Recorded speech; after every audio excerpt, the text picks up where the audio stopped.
Chapter 465. This was to prevent his side from suffering too heavy of a loss before the battle even began. However, even though he was somewhat prepared, his expression was still very dark when he heard the incessant rumbling. His expression had completely darkened, and even the chilly arch who was about to ask if he should withdraw the army didn't dare to raise any objections. Even Ruan Yongyang, who was 5 kilometers away, was frightened by the might of the landmines, much less the Jianghu army at the front lines. The Han captives who were arranged to be at the front lines were unhappy. They knew that they were being used as shields. However, they had no choice but to lower their heads and endure. They thought that if they could make use of this opportunity to be the first to charge into the camp and kill the enemy, they would be able to gain merit. With such a helpless mentality, the 10,000 Han captives started to advance in all directions. However, when the landmines exploded one after another under their feet, everyone's expression changed. They had never seen such a thing before and had never seen such a large commotion. Many of them instinctively fell to the ground and even threw away the hoes in their hands that could not be considered weapons. Bastards, get up and continue to charge. The Jianghu soldiers at the back were also frightened by such a commotion. Fortunately, these godly objects that could cause people to fly were only dangerous when they were close to them. They could only be triggered when they stepped on them. After a while they calmed down. Then they began to force the Han captives who were afraid of death to charge forward. They were kicked up from the ground one by one. If anyone was unwilling, the Jianghu soldiers would immediately swing their blades and send their heads flying into the air. Seeing blood, the other Han captives did not dare to resist. They could only grit their teeth and continue forward. They prayed that their luck would not be so bad that they would not step on those godly objects that could take their lives. However, such praying was destined to be useless. For an entire 2 kilometers, there were landmines that could cause people to fly everywhere. Even if you were lucky and did not step on one, there was no guarantee that your luck would be the same the next time. However, because the Han captives slowed down and became more careful, the explosions of the landmines were not as concentrated. However, from time to time, someone would still be hit. Not only him, but others would also be blasted into the air. Just like that, they walked and stopped for an hour. After paying the price of 6,000 to 7,000 people, they had completely stepped on the mines in a few areas, turning them into a battlefield vacuum that could be entered and exited. Scouts reporting that all the mines in Area 3 have been cleared. All mines in Area 5 have been cleared. District No. 6. Standing in the temporary military tent, Yang Qindong listened to the report while watching Tiger's Mane insert small red flags into the sand table in front of him. Good. Pass down the order. In a quarter of an hour we will launch a full counterattack along the 3rd, 5th, 6th and 8th areas. Blow the bugle of charge. After Tiger's Mane inserted the flags into the sand table, he turned around and asked Yang Qindong, "Young master, do you want to take captives?" Following this question, the atmosphere in the tent became tense. When it was so quiet that one could hear a pin drop, Yang Qindong's voice sounded. "No need. Apart from leaving Ruan Yongyang's dog life as planned and baiting Ruan Gingwang to bring reinforcements, everyone else can be killed." When these words were spoken, Luo Pe, Lu Zhuo, Wu Sheng, Qin Bo, Kong Chuanxin, and the other officers' expressions changed. They were very clear that under this order, those 10,000 people, no. Even if there were no more than 10,000 Han captives, they would all die. Carry it out. Some people's spines have already been broken. I'm afraid it will be difficult for such people to stand up again. Instead of this, it's better to give them a quick death and hope that they can be reincarnated into a good body in the next life. Yang Qindong felt the solemn atmosphere in the military tent and knew what everyone was thinking. However, he did not have any intention of changing his mind. He only gave a simple explanation. These Han captives were indeed scared. Even if they had weapons in their hands, they did not dare to resist the Jianghu army. Especially when they were 1-to-1 in terms of military strength, they did not dare to resist. These Han people had already lost their dignity. It was not a pity to lose them. Furthermore, in this rainforest, Yang Qindong did not have much food to satisfy them. He also did not have the time to reorganize them. Since that was the case, why not give them a quick death? Yang Qindong gave the order and gave an explanation. All the officers of the battalion level and above silently nodded their heads. None of them would say that the 6th young master was cold-blooded. War was a matter of life and death. Being merciful to the enemy was being cruel to oneself. This was a saying that they had heard countless times. They could understand. With Commander Luo Pe as the leader, all the officers saluted with a solemn expression before quickly exiting the tent. Very quickly outside the tent, the sound of footsteps could be heard.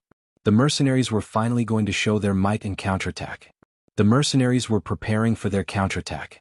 The approaching Jianghu soldiers were still excited about the fact that there were no more landmines in front of them. In their eyes, the mercenaries only had a few tricks up their sleeves. Just like when Miao Jun ambushed the mercenaries, wasn't he also heavily injured by the bombs before clashing with his cold weapons? Although the landmines had injured close to 7,000 of their men, and even if General Ruan Yongyang still had 1,000 men protecting him, in terms of military strength, they were about the same as the mercenaries. There wasn't much of a difference and they still had the qualifications to fight. Of course, the main reason why these Jianghu soldiers felt so good about themselves was that most of the landmines had killed the Han captives. The real Jianghu soldiers did not suffer any heavy injuries. These elite soldiers from Jianghu believed that it was time for them to display their strength. In the face of cold weapons they were not afraid of anyone. It was because of this arrogance that the Jianghu soldiers began to charge with the remaining Han captives. Seeing that the mercenaries' camp was less than 3 li away from them, and that there were no obstacles in front of the enemy camp, this was the best time to charge. Immediately they began to run. As they ran, a series of rumbling sounds could be heard. Their momentum was quite shocking. In ancient times, when two armies fought, whichever side charged first would have the upper hand. For example, in terms of morale, might, etc. As the side that charged last, they would be at a disadvantage. Perhaps before you even charged, the enemy would have already charged over. Using the advantage of running, it was very easy to break through the enemy camp. Therefore, there was a saying that once the distance between the two sides was 2 miles, if the other side did not launch an attack, there would be no chance for the other side to charge. What awaited them was only the destruction of the camp, which would lead to failure. It was because of this mindset that when the Jianghu soldiers were 2 li away and saw the cold vanguard soldiers in camouflage uniforms walk out of the camp, there was no fear in their eyes. On the contrary, there was shock. Shock because they were about to win, shock because their charge had already been formed, and the enemy had not made any preparations. Facing such a charge, the cold vanguard soldiers walked out of the camp when they were 2 li away. They either stood or squatted down with a wooden expression as they raised the 95 style in their hands. In the eyes of the real cold vanguard soldiers they were invincible. Anyone who dared to provoke them and offend them had to die. As for the rules of the battlefield, it did not matter who charged first or who had more soldiers. It did not affect their mentality. All auxiliary soldiers and temporary auxiliary soldiers, get ready. Once the cold vanguard soldiers start firing, we will charge out. Remember, don't leave any survivors, don't take any prisoners. Just charge out in a straight line. Regiment Commander Luge's voice rang out at this moment. It's time to perform meritorious deeds. Everyone get ready. Regiment Political Commissar Song Zhe also shouted loudly. It felt as if he did not shout, he would not have the chance to do so. A regiment commander and a regiment political commissar gave the order at the same time. 5,000 auxiliary soldiers and 5,600 temporary auxiliary soldiers, a total of 26 battalions and 2 companies of soldiers, were ready to charge. Some soldiers had even started to adjust their breathing in hopes that they would be able to run to the front in the next charge and perform more meritorious deeds. Auxiliary soldiers wanted to become cold vanguard soldiers through meritorious deeds. Temporary auxiliary soldiers wanted to become auxiliary soldiers through meritorious deeds. This was the goal of most soldiers. Just like what the Duke of Loyalty said, a soldier who did not want to become a general was not a good soldier. Since other people could do it, why couldn't they do it? Under this kind of competition, a war was about to break out. The auxiliary soldiers and temporary auxiliary soldiers in the military camp were fully prepared. They were waiting for the gunshot to start a full-scale counterattack, like the autumn wind sweeping away the fallen leaves. The 1,500 cold vanguard soldiers at the front did not open fire immediately. They were looking for the best formation to ensure that no matter which direction the enemy came from, there would be enough bullets to feed them. 1,000 meters, 900 meters, 800 meters. When they reached 800 meters they were already within the shooting range of the 9.5. However, as the commander of this battle, Luo Pa still did not give the order to open fire. He was still waiting for the best shooting range. 700 meters, 600 meters, 500 meters. As the shot was fired, Luo Pa's shout finally spread throughout the entire military camp. Fire! Guns! Guns! Chapter 466. Following the gunshots, the charging Jianghu soldiers fell to the ground one after another. The cold vanguard soldiers followed their own formation and found their targets. Although there were some overlaps, the effect was already very good. Once they discovered that an enemy was still running, the sharpshooters of the cold vanguard soldiers would immediately finish them off. One row was prone, one row was half-squatting, and one row was standing with their guns in their hands. Under the overlapping attacks of these three rows, a single cold front platoon was able to form a formation that could wipe out all the enemies in front of it, leaving no one alive. Ah! Ah! All sorts of miserable cries rang out. Along with the continuous deaths of the charging Jianghu soldiers, the originally dense charging momentum was quickly suppressed. People say that when there are 10,000 soldiers, there is no end to them. However, when they fell to the ground in rows, the feeling was equally shocking. It was like a domino effect, instantly causing the formation of the Jianghu army to fall into chaos. Hold on, hold on. A few lucky Kiliarchs of the Jianghu army were still shouting loudly, trying to stop the situation from deteriorating. Some of the Kiliarchs were smart enough to shout, "The enemy has a limited number of muskets and a limited range. We don't have to be afraid. As long as we wear them down, the final victory will be ours." Their shouts were still echoing in the rainforest, but following that, countless battle cries came from the opposite camp. Then, when countless auxiliary and temporary auxiliary soldiers rushed towards them, their defeat was set. Commander Lu Zhua, who couldn't wait any longer, gave the order to charge as soon as he heard the gunshots. Then he waited for the cold vanguard soldiers to fire 3 times, killing or injuring at least 3,000 to 4,000 Jianghu soldiers. Then the cold vanguard soldiers charged forward with the momentum of Mount Tai. The reason why they charged forward was because there were more mines that had yet to be triggered. If the charging formation was too scattered, it would be easy for them to get injured. Fortunately, the Jianghu soldiers' formation was already very scattered. In addition, they were originally in a large encirclement. This created enough space for the auxiliary and temporary auxiliary soldiers to counterattack. They didn't have to worry about trampling each other during the charging. The mercenaries charged out of the camp and charged forward. Facing this sudden change, the Jianghu soldiers didn't retreat immediately. Instead, they held their weapons and stood still. They wanted to wait for the enemy to charge over before engaging in a bloody battle to make up for the losses they had suffered. The idea was beautiful, but the reality was cruel. When the Jianghu army retreated into a tight formation, the auxiliary soldiers who were 400 meters in front of them opened fire.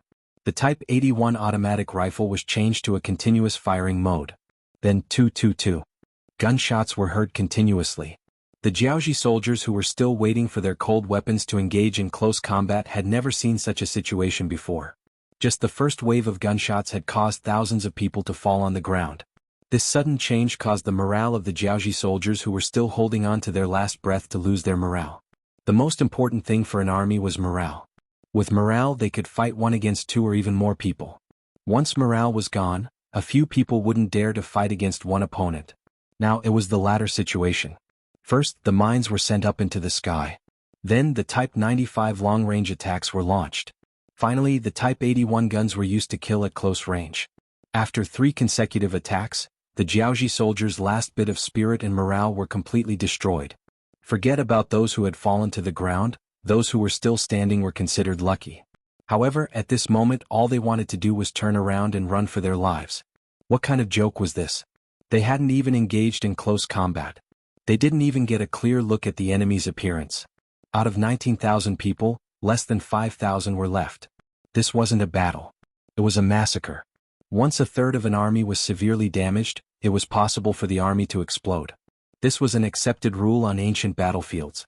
The reason why the Jianghu soldiers were able to hold on until now was because they had always been fantasizing about close combat. They wanted to achieve victory and turn the tables around. However, when they realized that their last hope was dashed and they had no chance of getting close to the enemy, what were they waiting for if they didn't run and explode? The 5,000-strong army retreated rapidly in different directions. They wished that their parents had given them an extra pair of legs. Behind them, more than 10,000 auxiliary soldiers and temporary auxiliary soldiers were charging at full speed.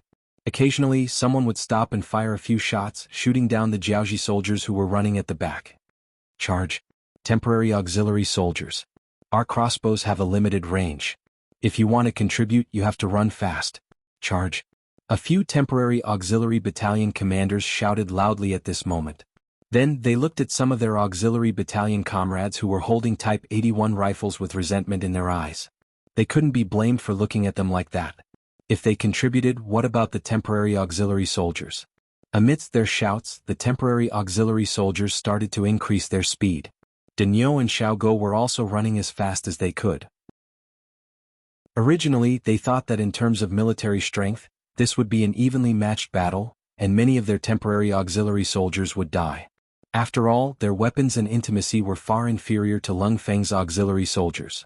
On the battlefield, there was a need to differentiate between the legitimate and the illegitimate. It was just like a family. When there were many children, there would always be some who would be liked. It was reasonable for Daniel and Xiaogo to have such thoughts. This was also what they were worried about. However, when the battle really started, they realized that they weren't the ones to attack first. Instead, it was Lung Feng and the auxiliary soldiers.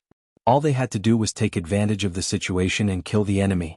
Under such a situation, if they still couldn't kill the person who defeated the enemy, then they would have lived in vain. They would have eaten so much meat and suffered so much training for nothing. Humans were like that. Before something was done, they would always worry about this and doubt that. However, when they really did it and saw hope, then it was time for them to give it their all. Just like now, all the temporary auxiliary soldiers started to exert their strength. They even thought about earning more merits and getting better treatment. With such thoughts, they completely forgot about their fatigue. They all stimulated their potential and ran forward without any fatigue. In comparison, the Jiaoji army was in a much worse situation. After 3 battles, there weren't many real Han captives left. Most of them were real Jiaoji soldiers, and they were the elites of Jiaoji. However, these elites had been constantly on the move for more than 2 days. Their physical strength was already exhausted. Now that they were frightened by the battle, many of them started to feel weak in their legs. They couldn't display their usual speed. One was exceeding their normal speed, while the other was not being able to use their full strength. The outcome of the battle was obvious. In the time it took to drink a cup of tea, the temporary auxiliary soldiers had already run behind the Jiaoji army. Then they fired their crossbows and arrows at the back of the Jiaoji army, causing them to scream in pain. Auxiliary soldiers, protect from the sides. Prevent any accidents from happening. Seeing how brave the temporary auxiliary soldiers were, the regiment commander Lu Zhui gave a military order to the soldiers beside him. Using this battle to raise the morale of the temporary auxiliary soldiers was also the request of the 6th young master. Of course, they had to do their best to fulfill it. Reality also proved that after this battle, the 14 battalions of temporary auxiliary soldiers should be real soldiers. Under the combination of the Type 81 assault rifles and crossbows, the Jiaoji army had no chance of survival. The only thing they could do was to die sooner or later. Lost, the front line has lost. Less than 5 li away, a Chiliarch stumbled over with a face full of panic. Pooh! Just as Ruan Yinyang was about to walk forward and ask for an explanation, he suddenly felt a pain in his right leg. Following which, he fell to the ground with a plop. This sudden scene caused the surrounding Jiaoji army to turn pale with fright. They couldn't understand what had happened. They couldn't understand why their general Ruan would fall to the ground. However, there was only a slight movement from a mound of dirt about 100 meters away.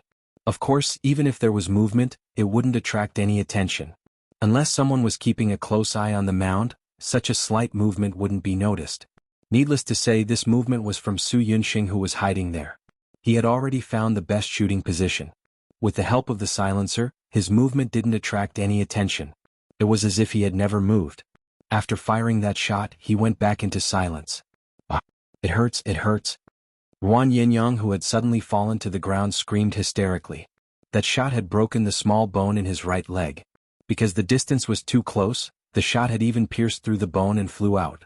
His calf bone had been pierced, so it was no wonder that Ruan Yongyang would scream like this. Because of this, the army that should have retreated after hearing that the front line had lost the best opportunity to break through. Ruan Yinyang half knelt on the ground, cold sweat dripping down his face. Beside him, a few medical personnel were busy. However, in the face of a broken leg, there was nothing they could do even if they had good medical skills. This won't do. General needs to rest. He can't run around anymore. Otherwise, the consequences will be dire. A medical officer said with a serious expression.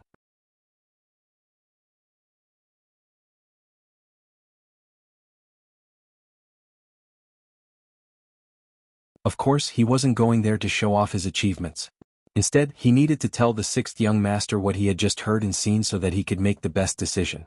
Outside the Yang family army's camp, the frequency of gunshots was getting lower and lower. From the start of the battle, when the Jiaoji army started charging and stepped on the first landmine, It had been 6 hours since the start of the battle. When the battle started, it was afternoon and they could be seen everywhere. Now that it was night time, the moon hung high in the sky and the sky was getting darker and darker. After 3 hours of intense battle, the overall situation was settled. From time to time, there would be battle reports from the front lines. The strategists in the tent were still doing all sorts of calculations. The approximate number of casualties had been calculated. Of the 19,000 enemies, about 7,000 had died from the mines, 3,000 had died in the first frontal assault, and another 5,000 had been killed by the subsequent attacks. Now there were less than 4,000 people still running away. However, even these 4,000 people wouldn't have a good ending. There was an 80% chance that they would be caught and killed by the cold vanguard auxiliary soldiers and temporary auxiliary soldiers that were scattered out. Only about 10%, or at most 20%, of the enemies were lucky enough to survive. However, whether or not they were able to withstand the harsh weather of the rainforest and resist the invasion of the poisonous insects and live a healthy life, only the heavens would know. Report: Scout Platoon Squad Leader Su Yunxing requests an audience. The voice of the first guard, Ba Daojiang, rang out from outside the tent. Su Yunxing. Hearing this name, Yang Qindong quickly outlined the figure of a tall young man in his mind. He saw the potential of the other party as a scout during the assessment and discovered him. Since he was someone that Yang Qindong thought highly of, how could he not have an impression of him? Let him in. As the voice fell, the tent's curtains were pulled open from the outside. Su Yunxing, his face covered in dust and his body wrapped in leaves, strode in. "Hello, sixth young master," Su Yunxing said excitedly with a very standard military salute. "You've worked hard. Come. Quickly give Yunxing a bowl of water to drink." Although Su Yunxing's mental state was very good, Yang Qindong could still see that his body was a little tired. Yang Qindong, who started as a scout, was very clear about the hardships in the rainforest. A bottle of canned fruit was poured into a big bowl. Ming personally delivered it to Su Yunxing. Then Su Yunxing opened his big mouth and revealed an honest smile. Then he gulped down the big bowl of canned fruit. He was indeed a man. Even the fruit in the soup was finished in one gulp without the slightest pause. This scene caused Ming and Yang Er, who were watching from the side, to laugh mischievously. Perhaps he felt that his posture of drinking the canned fruit was a little too strong. Su Yunxing also scratched his head and laughed. Seeing that Su Yunxing was more energetic after drinking a bowl of canned fruit, Yang Qindong asked with a smile, "How is it? Do you have any good news to tell me?" "Yes, sixth young master. My luck is good. The enemy General Ruan Yongyang is only 100 meters away from me. I shot him in the right calf and the bullet penetrated. Now they have retreated to a high hill 2 miles away and are in a defensive position. They can't escape." Su Yunxing was indeed worthy of being promoted to the position of deputy platoon leader. The military report was very detailed and decisive. Good. Yang Qindong listened to these reports and happily raised his arm, then slammed it down. As long as Ruan Yongyang can't escape, then the next thing will be easy. Not bad, squad leader Su Yunxing. You have done a great job this time, and after the battle is over, you will be rewarded. Yes. Su Yunxing's eyes also flashed with light. First, he straightened his body and agreed, then he smiled as if they were familiar with each other. "Sixth young master, do you want us to sneak up and kill them a few times while it's dark?" With the existence of night vision equipment, plus the fact that they usually train at night, it was not difficult for them to kill in the dark. It was even one of their best skills. However, in the face of Su Yunxing's request, Yang Qindong did not immediately agree. Instead, he shook his head and said, "No need, they are already frightened now. If we scare them too much, it will be easy for them to turn around and run. If that's the case, then it won't be fun. Besides, every scout has a treasure. It's better not to take risks." Hearing that Yang Qindong was so concerned about the safety of his brothers, Su Yunxing's eyes were filled with gratitude. "Thank you, sixth young master, for your concern, but we are not afraid of hardships or dangers. Good, your fighting spirit is commendable, but we really don't need you now. How about this? Go back and inform your platoon leaders and comrades to take turns watching Ruan Yongyang and the others tonight. Take turns to rest well and keep an eye on the movements outside Liang Mountain. Once you discover the Jiaoji army coming, report to me immediately." Yang Qindong was not thinking about how to deal with Ruan Yongyang. Since the other party had already decided to stay behind, it was like a piece of juicy meat in his mouth. He could eat it whenever he wanted. Right now, he was more concerned about how to take down the army of Jiaoji. After all, compared to the appetizer in front of him, that was the real feast. Su Yunxing accepted the order and left. Yang Qindong was still unable to rest in the military tent. He still needed to listen to the reports from all sides to make the most accurate judgment and various arrangements for the upcoming battle. Fortunately, everyone had enough time to rest. Staying up all night like this was not a problem at all. Guangnan Prefecture. On the morning of the third day after the battle, news of the battle at Liang Mountain reached their ears.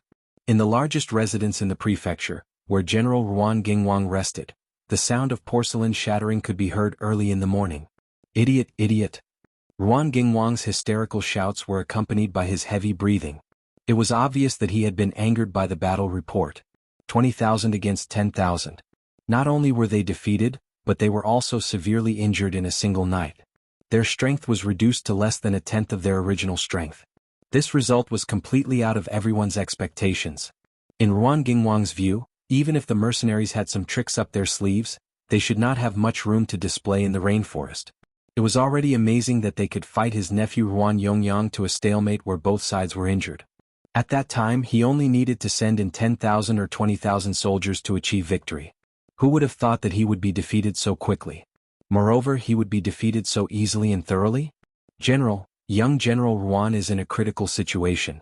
I would like to request for battle. Hong Jin had also seen the battle report. However, they were not sad at all. On the contrary, they were gloating. He should have been the one leading the troops.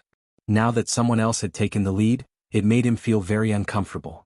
Now that the one who wanted to take the credit had failed, wasn't it time for him to show his skills? Hong Jin took the initiative to request for battle.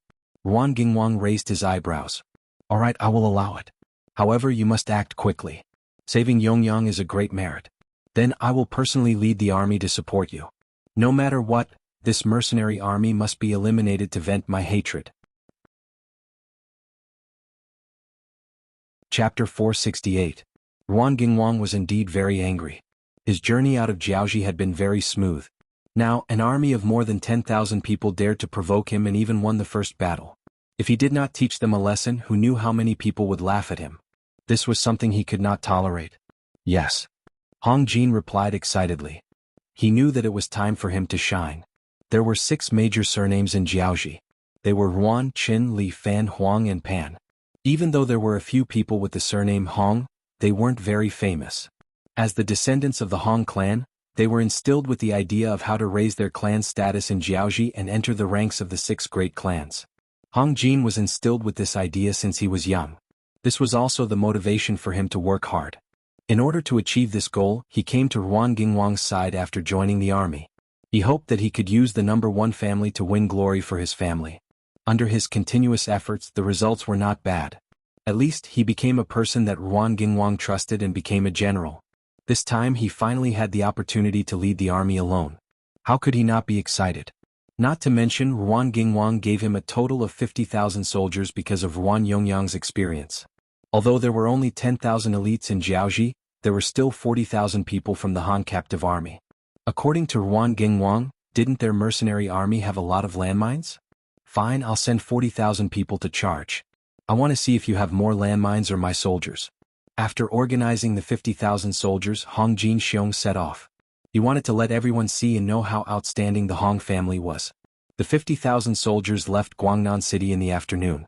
This was because the army had been mobilizing before the battle. Since the higher-ups had made the decision, all they had to do was pull the people out. Just as the 50,000 soldiers left the city, the people from the security bureau rushed out through the small path. They needed to inform the 6th young master of this news as soon as possible. Liang Mountain. It started to drizzle early in the morning, so much so that the entire mountain looked misty. It was like a paradise on earth. However, Ruan Yongyang had long lost the mood to appreciate such scenery. At this moment his calves were wrapped in thick, coarse cloth. He was also carried to a wooden chair that had been temporarily made. Just like that, he looked into the distance with a gloomy gaze. The 3 military doctors had already said that his calf had been pierced by a sharp object and the burns were severe. It was impossible for him to recover.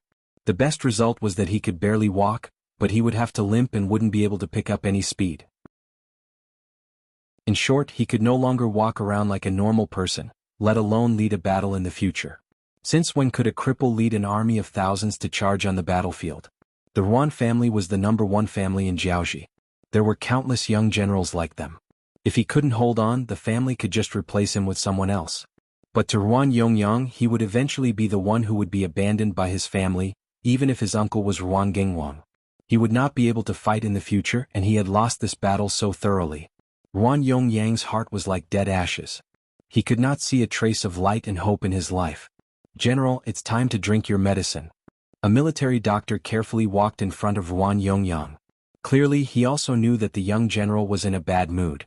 Even though he was somewhat prepared, when Ruan Yongyang suddenly knocked over the bowl of medicine, the military doctor was still scared out of his wits. He trembled in fear and retreated. "Scram! Will my body recover if I drink your medicine?" he shouted loudly. At this moment, all the anger in his heart was vented on the military doctor. Of course, medicine could not cure the illness. It could only alleviate the symptoms. Faced with such a question, the military doctor naturally did not dare to speak the truth. He could only stand there with a wronged expression. Fortunately, the Chiliarch took the initiative to walk over and saved him. "General, you should still drink your medicine no matter what. Your body is still the most important." "No, none of this is important.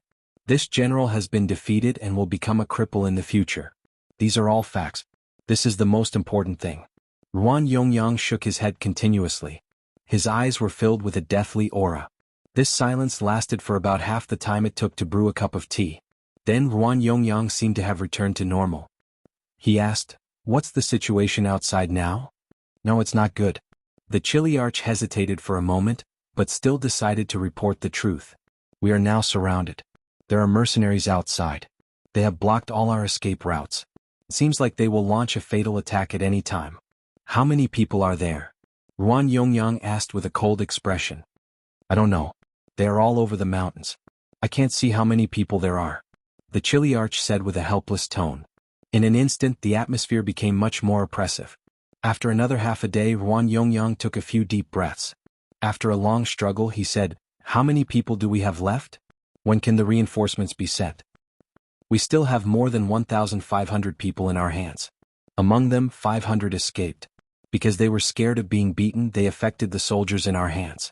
Now that the morale of the army is unstable, the situation is very critical. We may collapse at any time. As for the reinforcements, we can't send any messages out now. We don't know what the situation outside is like." The Chiliarch was telling the truth. Ever since they were surrounded, they could not send any messages out. Even news from the outside could not be sent in. The only thing they could do now was to wait. Wait to be rescued, or all of them die here. "I don't know." Hearing this answer, Ruan Yongyang wanted to get angry. However, when he thought about how unstable the morale of the army was, he could only suppress the anger in his heart. "Go and tell the brothers that my uncle won't leave us to die. He will definitely come and save us. As long as we can survive these 2 days, we will definitely see hope. When the time comes, we will surround them and the center will bloom.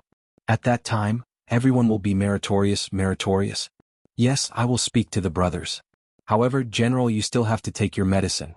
Without a healthy body, we will not be able to see the day of victory." The Chiliarch was persuaded by these words. If they could really hold on until the reinforcements arrived, he would be able to protect Ruan Yongyang from death. This would undoubtedly be a great achievement. Looking at this layer of relationship, not only would he not be at fault, he might even be rewarded. Hearing the Chiliarch's advice and thinking that he still needed this person, Ruan Yongyang obediently took a new bowl of medicine and drank it. A bitter look flashed across his face as he said to the Chiliarch, "Continue to send people to contact the outside. No matter what, we cannot just sit here and wait." "General, don't worry.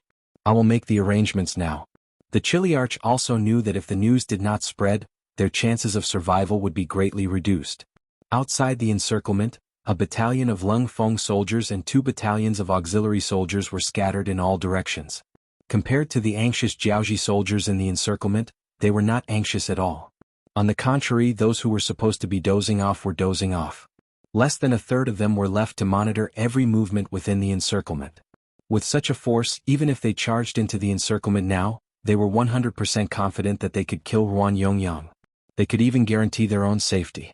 However, since there were orders from above that they were not allowed to charge now, all they could do was wait.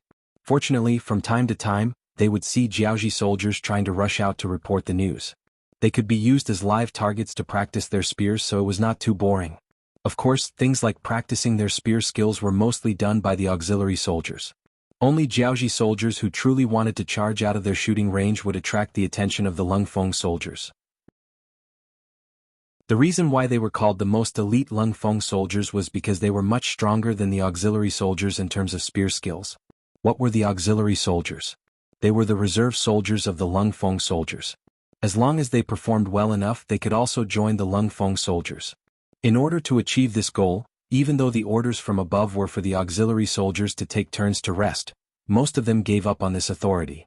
They hid in hidden places and carefully observed every movement in front of them, waiting for their target to appear. Bang!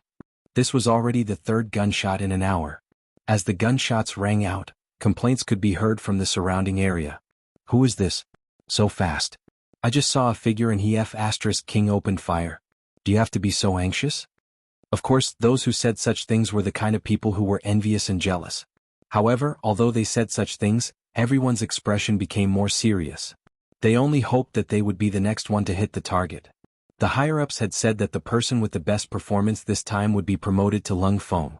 The prerequisite was that this person's cultural studies would meet the standards. Of course, the cultural studies would meet the standards.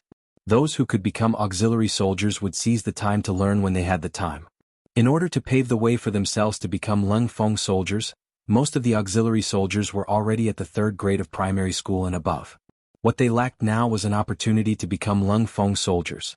Now that the opportunity was in front of them, who wouldn't want to grab it? Under such a tense competition, it would be a miracle if the surrounded Jiaoji soldiers wanted to run out to report the news. In such a competitive atmosphere, the surrounded Jiaoji soldiers' morale became weaker and weaker. If it wasn't for the fact that there were soldiers who wanted to surrender and ran outside while shouting to surrender but were still shot dead, these 1,000 people would have already surrendered by now. Chapter 469. They did not charge, nor did they kill you, nor did they accept your surrender. Under such an atmosphere, the 1,000 Jiaoji soldiers were simply waiting for death. Without any spirit, they were all on the verge of mental collapse.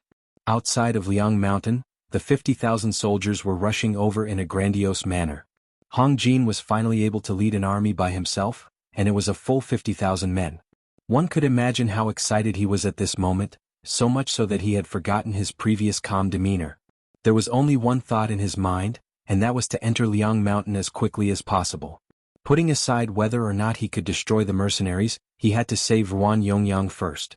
Even though the intelligence report said that Ruan Yongyang was injured and his right leg could not move, he was still a Ruan Yongyang. But no matter what, he was still a member of the Ruan family, and he was also General Ruan Gingwang's nephew. If he could save his life, he would receive a lot of gratitude from the Ruan family. Thinking about how the Hong clan could rise up in Jiaoji with the support of the Ruan clan, Hong Jin was extremely excited. Under such excitement and impatience, the 50,000 soldiers moved much faster than before. Even their formation had become somewhat disorderly. Some of the Han captives had blisters on their feet, and their stomachs were empty. However, Hong Jin did not care about any of this. He was only thinking about one thing, and that was to charge into Liang Mountain, save Ruan Yongyang, and destroy the mercenaries. Once he could accomplish these goals, what did it matter if the soldiers suffered a little? A general's success was built on 10,000 corpses. Which general did not rely on killing and sacrificing tens of thousands of people to become famous? Being stimulated by such a thought, it should take Hong Jin 2 days or almost 3 days to arrive at the periphery of Liangshan Mountain from Guangnan Prefecture. However, he did it in less than 2 days. On the afternoon of the third day after leaving Guangnan Prefecture, the army headed straight for the depths of Liang Mountain. Outside of Mount Liang, there were already Jiaoji army scouts waiting there.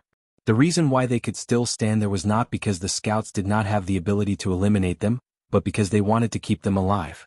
If they wanted to enter the mountains, they needed someone to lead the way. After meeting up with the scouts left outside and finding out the location of Ruan Yongyang's army, Hong Jin didn't even let the army rest before charging in. Logically speaking, this method was not beneficial to the war, but Hong Jin was too eager to contribute. In his opinion, if he entered the mountain later, he would lose a chance to save Ruan Yongyang. This was something that he could not give up. As for whether the army was too tired, as long as General Ruan was saved, everyone could have a good rest. After all, they had 50,000 soldiers, which was 4 times more than the mercenaries. Even so, what was there to be afraid of? Under Hong Jin's lead, the army entered the rainforest. However, as soon as they entered, the marching speed of the army began to slow down. It was not that they did not want to go faster, but the road was too muddy. They could not go faster even if they wanted to. The temperature in the rainforest was humid and hot. In addition, there were all kinds of poisonous insects roaming around. Logically speaking, the army should be resting and reorganizing. At the very least, they should be in formation. However, Hong Jin, who wanted to contribute, had thrown all of this to the back of his mind. Under his strict orders, the 50,000 soldiers were split into dozens of groups, and their original formation was completely messed up. This was especially true for the 40,000 Han captives. Those who were in good conditions wore cloth shoes while those who were in poor conditions wore straw shoes. However, no matter what kind of shoes they wore, once they stepped into the muddy ground, their shoes would become useless. Thus, they could only walk barefoot. Furthermore, the dense forest was filled with gravel. If they were not careful, they would be scratched by the gravel. This greatly hindered their speed. In just 4 to 6 hours, when the sky darkened, the Han captives were already 6 to 7 kilometers away from the Jianghu army. Under such a distance, they naturally became Yang Qindong's main targets. Last time, when they were attacked, Yang Qindong made up his mind and did not have any intention of taking any captives. However, that was because the situation forced him to do so. After all, the Han captives were mixed together with the Jianghu army, and it was not easy to differentiate between them.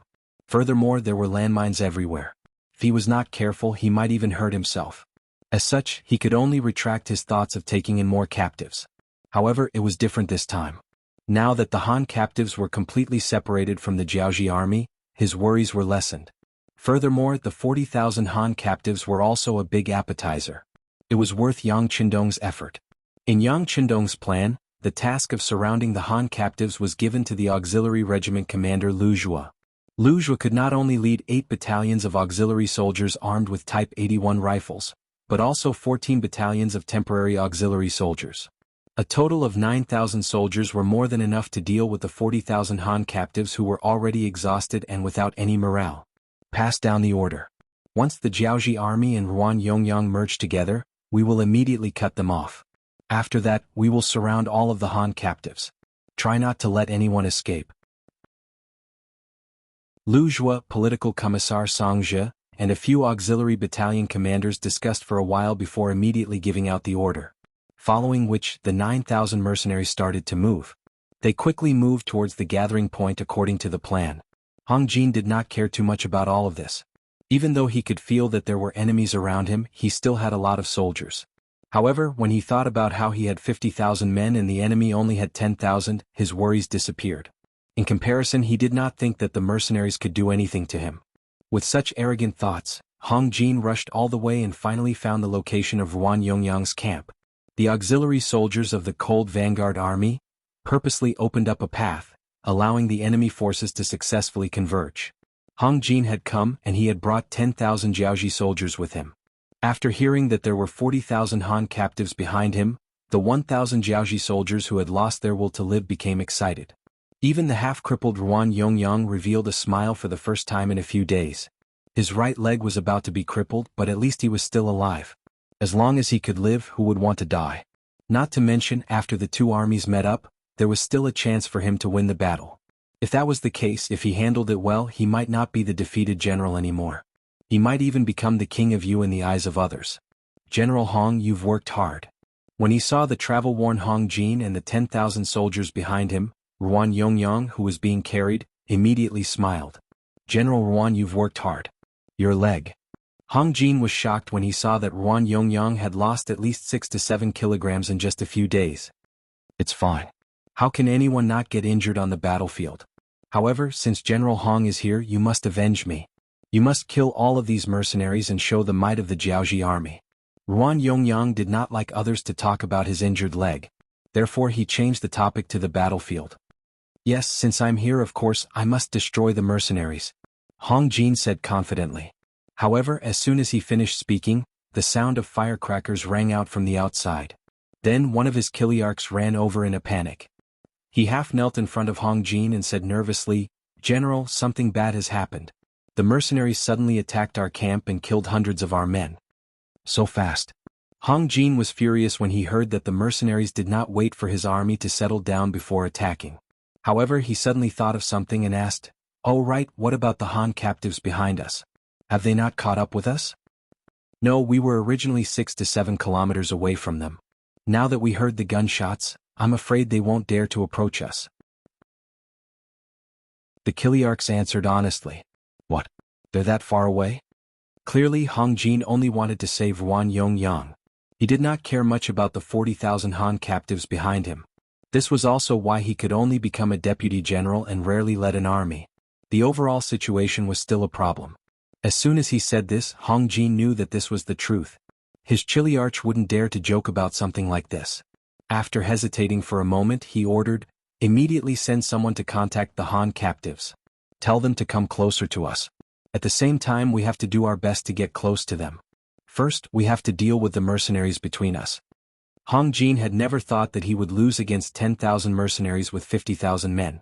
At most, he would have to pay a heavy price. It was precisely because of Hong Jin's arrogance and contempt that he lost the initiative in the war from the very beginning.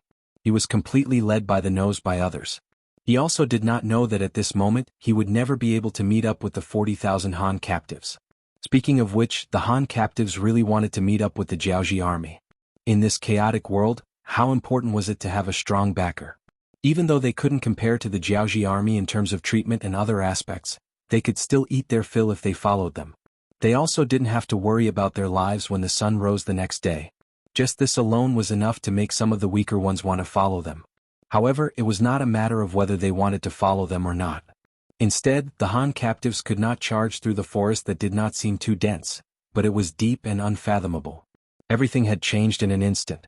Although they were a bit slow, the Han captives were closing the distance between them and the Jiaoji army. All of a sudden, the sound of firecrackers rang out from the front. Then, everything became a little chaotic. Chapter 470. Before the middle and rear of the army could figure out what was going on, the front had already sent back news that the road ahead had been blocked. Just a moment ago, at least 300 people had fallen to the ground without any warning, accompanied by the sound of gunfire.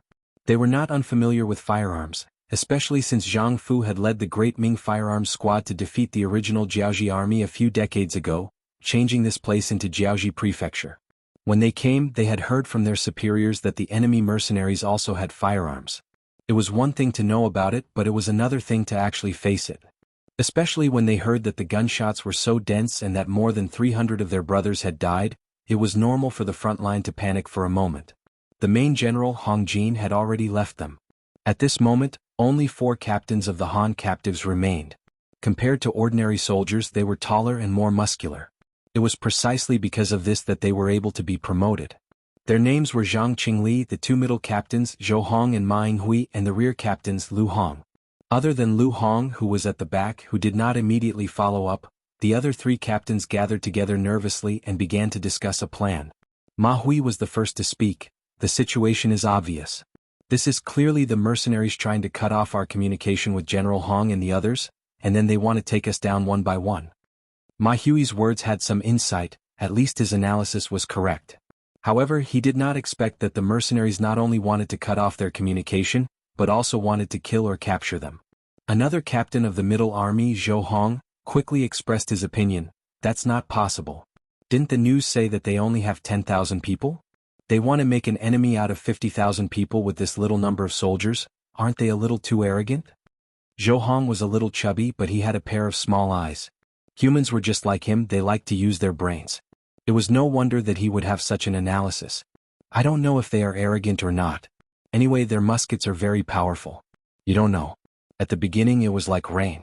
A Chiliarch under my command wanted to prepare people to charge, but he was shot dead after shouting a few words." The one who spoke was Zhang Qingli, a major of the vanguard. His body was still trembling as he spoke. He had seen everything clearly, which was why he was so nervous and afraid. When Zhou Hong heard Zhang Qingli's words, his eyes lit up. "Brother Zhang, did you just say that the enemy's muskets rain down like rain?" "Yes, these are my true feelings," he said as if he was swearing an oath. "Well, if this is true, then there should be a lot of mercenaries in front of us. They should have gathered their strength together to give off such a feeling. If that's the case, why don't we break through from another direction? The rainforest is so big. Even if they can guard it for a while, they won't be able to guard all the roads. Ma Yinghui immediately agreed, but he added, "Brothers, we're all too tired from rushing all the way here. Why don't we let everyone rest for a while and wait until dawn to attack again? This way we'll be able to unleash our full strength." "Yes, but we can't be too late. After all, if we don't appear in front of General Hong Jin, who knows what he will think and whether he will blame us." Zhou Hong nodded and agreed with this statement. If the army was too tired, they wouldn't be able to display their full strength. Under such circumstances, they would be at a disadvantage on the battlefield. Seeing that the two major commanders had reached a consensus, Zhang Qingli immediately said, "Since that's the case, I will tell our brothers to stop charging and take the time to rest. Also, send someone to inform Major Lu Hong to bring up the rear. With everyone gathered together, our strength will be greater." "I agree." Zhou Hong and Ma Yinghui both nodded their heads and reached a consensus. They decided to take a good rest first and wait until dawn to launch their counterattack. The Han captives became obedient. This made the auxiliary soldiers and temporary auxiliary soldiers around them become dispirited. They wanted to perform meritorious deeds. This was especially true for some of the temporary auxiliary soldiers. After witnessing the power of the Type 81 assault rifle, especially the Type 95, their hearts were filled with the desire to perform meritorious deeds. Once they entered the auxiliary soldiers, or even better, the cold front, wouldn't they also have a firearm that could easily take someone's life from a few hundred meters away? When they thought about how they could kill an enemy with just a flick of their finger, they felt extremely excited. "Alright, you guys have a lot to fight. This time we are targeting the entire Jianghu. As for now, those who are sleeping, those who are on duty are on duty. The higher-ups have said that there will be a fierce battle tomorrow morning." Just when everyone was thinking about how to perform meritorious deeds, a new order was passed down. In the darkness of the night, it was passed down one by one to the 9,000 auxiliary and temporary soldiers. The auxiliary and temporary soldiers seemed to have reached some sort of agreement with the Han captives and became quiet. However, in front of them, 3 battalions of the Cold Vanguard and 4 battalions of auxiliary soldiers were pressing forward, closing in on the Jianghu soldiers that they had surrounded. At this moment, the sky was completely dark. Even though there was moonlight and it wasn't to the extent where one couldn't see one's fingers, the visibility wasn't high either. In this kind of weather, other than siege battles that could be carried out with the help of torches, other battles couldn't be fought.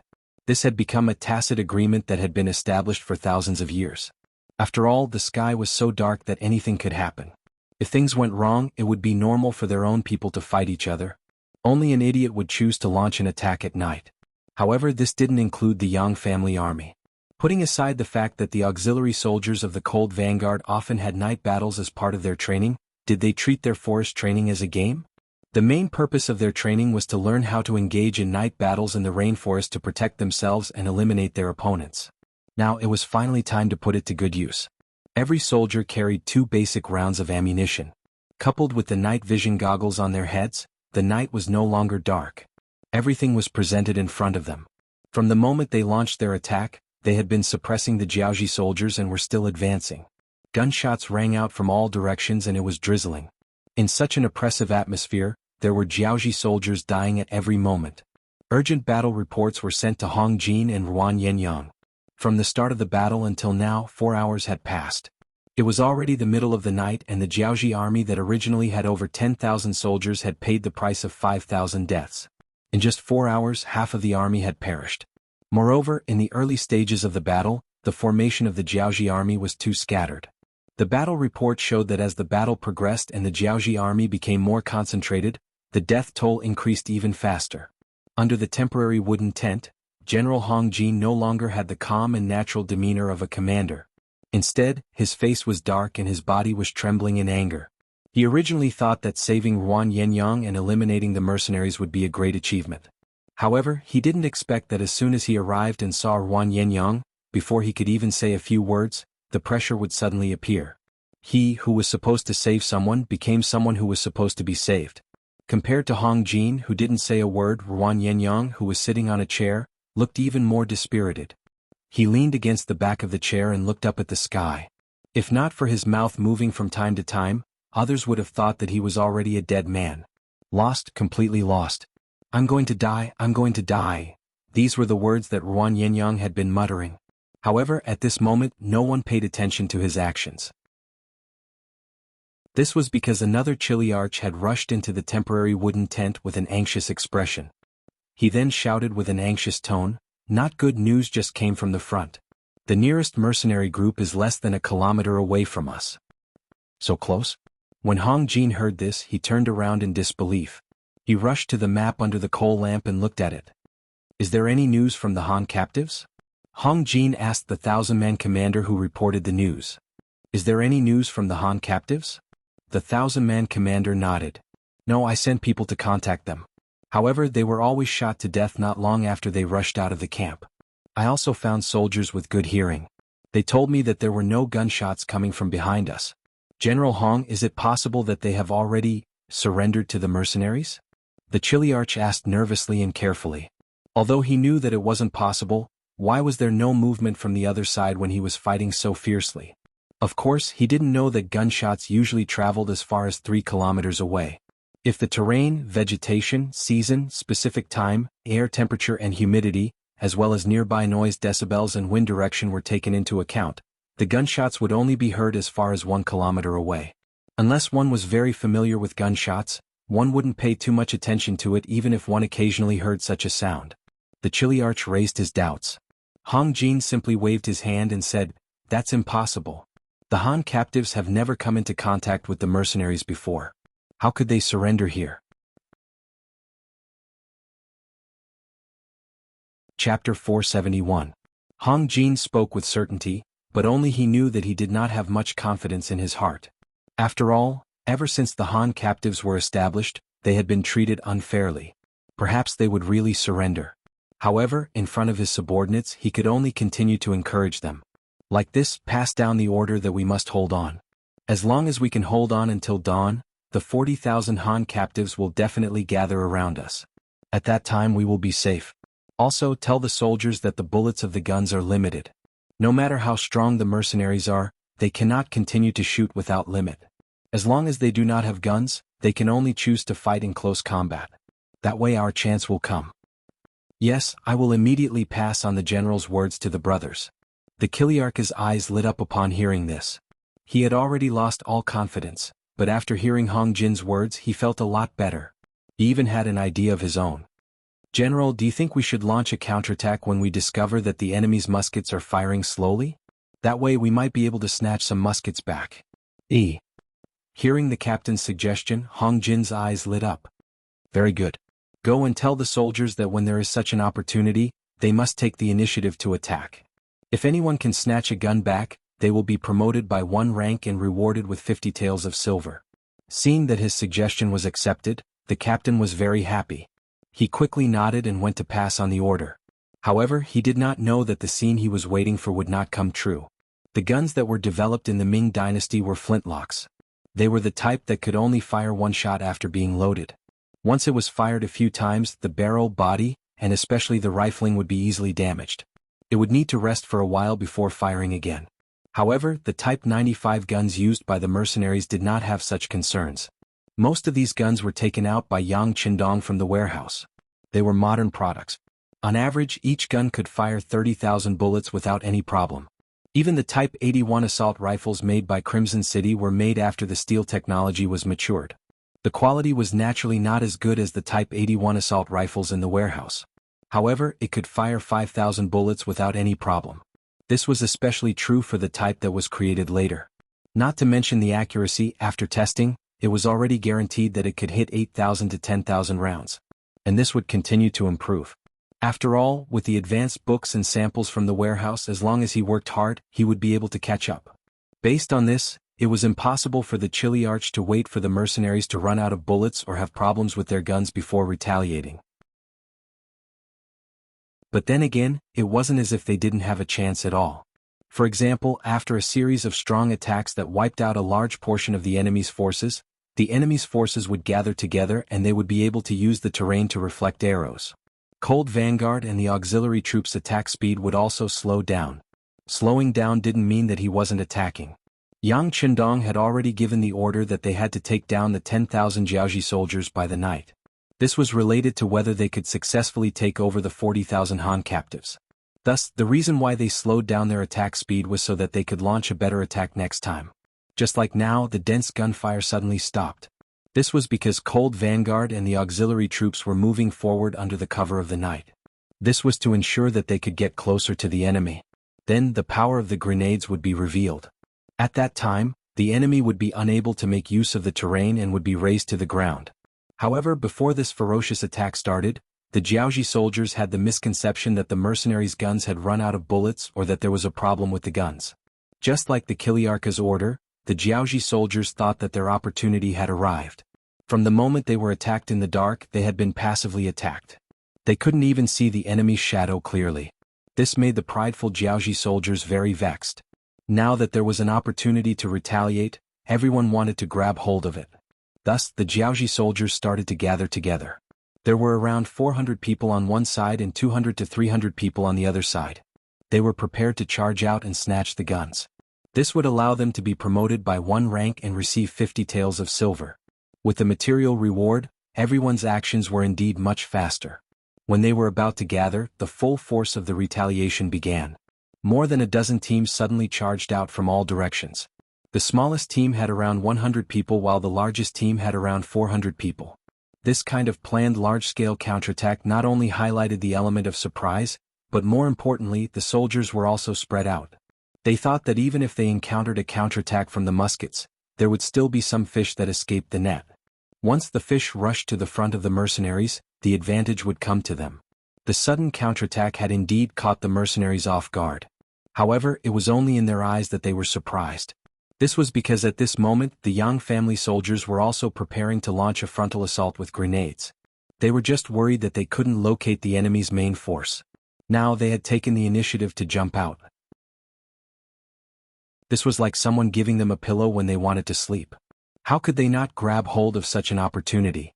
Otherwise, it would be a waste of their reputation as the elite Cold Vanguard soldiers. Therefore, after a short pause, the excited Cold Vanguard soldiers started to retaliate. No one knew which company or platoon it started from. The powerful grenades in their hands were thrown out as if they were free. Boom, boom, boom, boom. When the flames lit up, there was also the scene of all kinds of things flying into the sky as well as all kinds of screams and howls. After the first attack, the other troops quickly retaliated. The grenades in their hands were immediately pulled out of their bracelets and thrown towards the Jianghu army. The originally quiet night became lively again, even more fiery than before. Of course, with their cooperation, countless Jianghu soldiers were blasted away, killed, or torn apart. Under the loud boom, the forest shook. Countless animals in the forest scattered in all directions. They felt as if the end of the world had arrived. All that was left was to flee in panic. In comparison, the days in the temporary Jianghu wooden tent were also very difficult. When they heard the first explosion, Hong Jin and Ruan Yongyang's faces fell. After the continuous explosions, Ruan Yongyang was already slumped on a chair. Hong Jin was not much better. His entire body was swaying and his pupils could no longer focus. They originally thought that this would be a chance for them to retaliate. At the very least, they would be able to take back a large portion of the territory that they had lost, giving them more space to maneuver. This way, it would not be difficult for them to hold on until the next day and wait for the Han captives to arrive. Who would have thought that it would cause such a huge commotion? What kind of opponent were they facing? There were landmines before, and what the hell was this? However, regardless of whether the two of them had thought it through, the situation at the front was already unsalvageable. If they continued to defend, although they would still fail in the end, they could at least hold on for a little longer. However, now that they had taken the initiative to attack, it was like sending sheep to the tiger's den. There was no way for them to survive.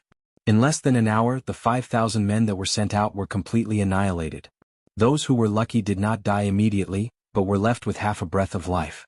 When the Cold Vanguard battalion charged forward, they did not even have the qualifications to waste a single bullet. They were all killed by the bayonets of the Cold Vanguard battalion.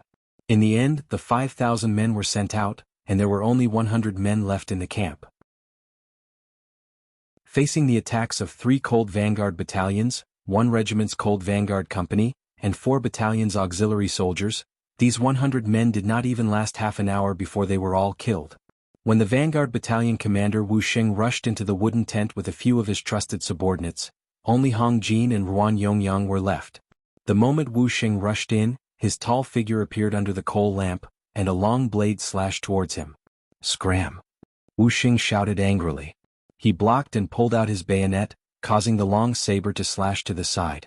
Then, with a stab, the sound of a saber entering the abdomen was heard. Blood flowed out from the abdomen.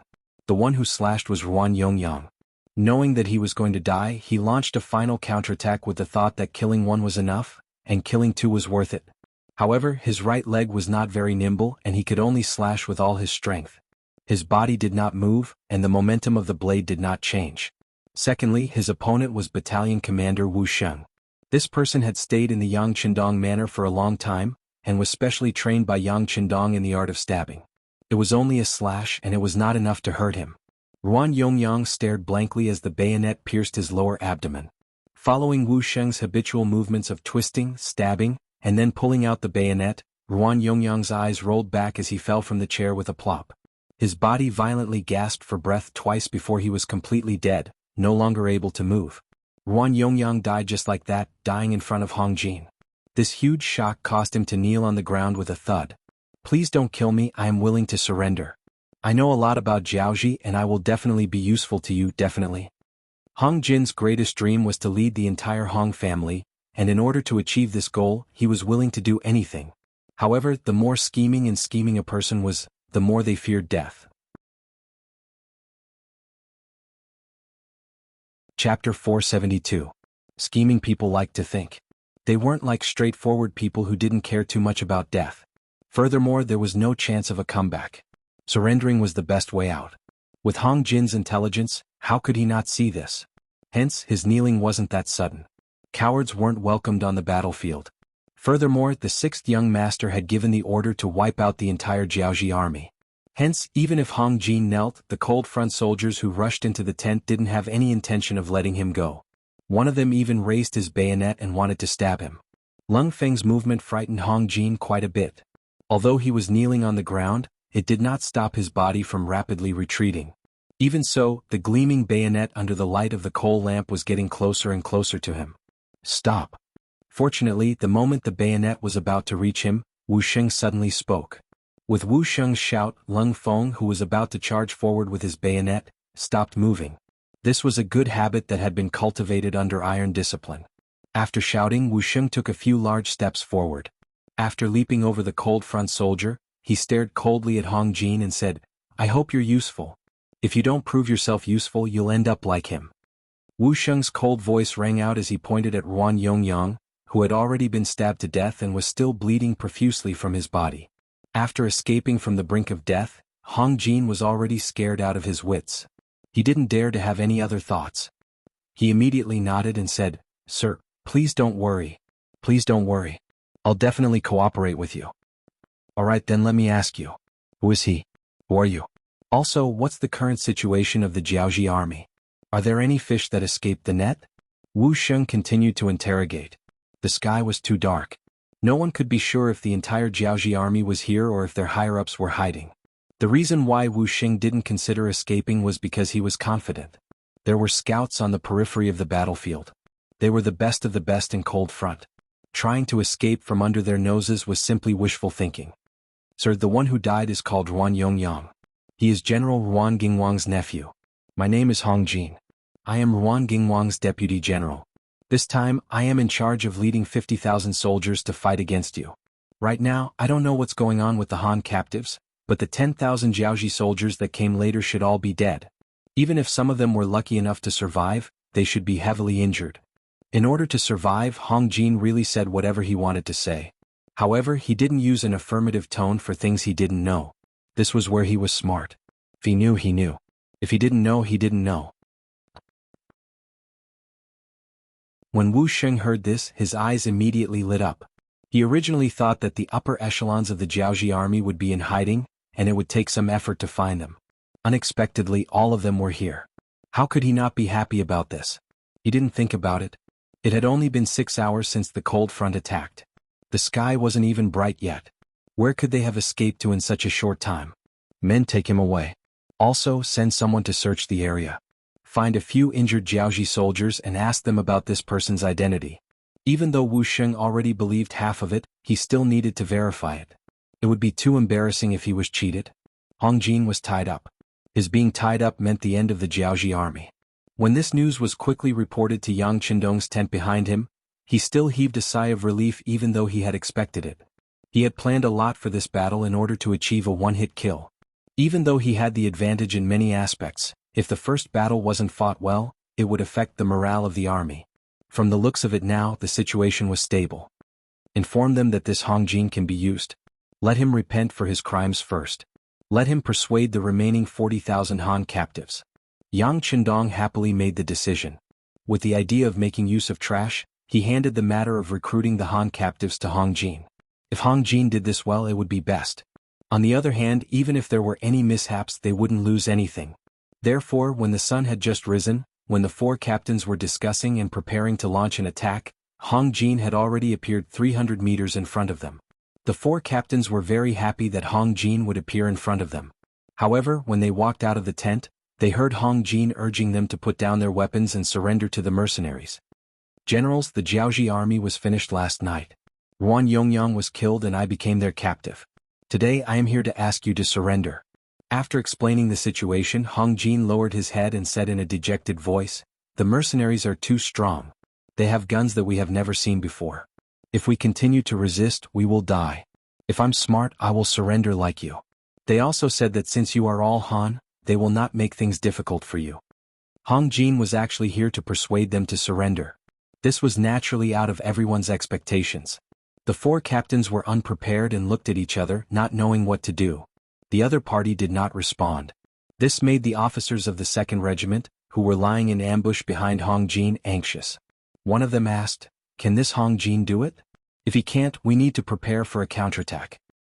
"He can as long as he doesn't want to die." The commander of the 2nd Regiment, Luo Pe, was confident. "Not bad. This Hong Jin is quite eloquent." The political commissar of the 2nd Regiment, Kang Jie, said with a smile. He had chatted with Hong Jin for a while and found that other than the fear on his face, Hong Jin was very rational. Such a smart person would definitely know that if he couldn't complete this mission, he would die. In order to survive, he had to make this happen. The officers of the 2nd Regiment were still looking in their direction. Hong Jin, who was standing there, was already anxious. When he arrived, he saw with his own eyes a cold vanguard soldier easily knock down a bird from 700 meters away. That scene shocked him so much that his eyes widened. Right now, less than 600 meters behind him, there was more than one Lung Feng aiming their guns at him. If he dared to make the slightest move, he would definitely be riddled with holes. Just based on this, he did not have any other ideas. The only thing he could do was to convince the other party to surrender. Seeing that the Han captives didn't react, Hong Jin could only continue. "What's wrong? Aren't you all Han Chinese? Are you not honest people? Do you really want to be enslaved by us Jiaoji people? Do you really want to be treated unfairly? If you don't want to, then surrender. This way, not only will you not die, you will also be able to live a life of dignity. Isn't this what you want? What are you waiting for? You have already seen the power of the powerful firearms in the mercenaries' hands. I don't mind telling you that this is not their full strength. They also have something called a hand grenade that can be thrown dozens of meters away. Once it lands, it will cause a terrifying explosion. With this, over 10,000 of our Jiaoji elites were wiped out in just 6 hours. Tell me, what do you have to fight with them? You can even do something like surrendering to us Jiaoji. Is there anything wrong with surrendering to the Ming army and the Han? Hurry up and make a decision. Otherwise, I can guarantee that before the sky turns dark, 1/10 of the 40,000 of you will still be alive. That would be extremely fortunate." Hong Jinji tried his best to persuade them. His earnest and well-intentioned appearance made it seem like he was about to kneel down in front of the Han captives. His efforts were not without benefits. At the very least, some of the captives showed signs of loosening up. However, most of them still looked at the four captains. After all, they were their generals. What do we do? Being stared at by so many subordinates, the four captains felt immense pressure. One of them, Zhou Hong, looked at the three people beside him and asked, "The Jiaoji army has already been defeated. What else can we do? Just surrender. After all, this isn't the first time we've done something like this." Captain Ma Hui revealed a mocking smile, as though he was mocking himself and the others for their weakness and lack of determination.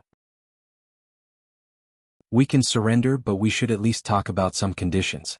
At the very least, we should be treated as humans. Even though we had no choice but to surrender to the Jiaoji army back then, we had no other choice." Lu Hong, who had just arrived, expressed his opinion. His words caused the other three captains to nod in agreement. Clearly they all had the same thoughts. After the vote, Captain Zhang Qingli took 5 steps forward and said, "We can surrender, but we need to talk to the general of the mercenaries. We need some conditions." Bah!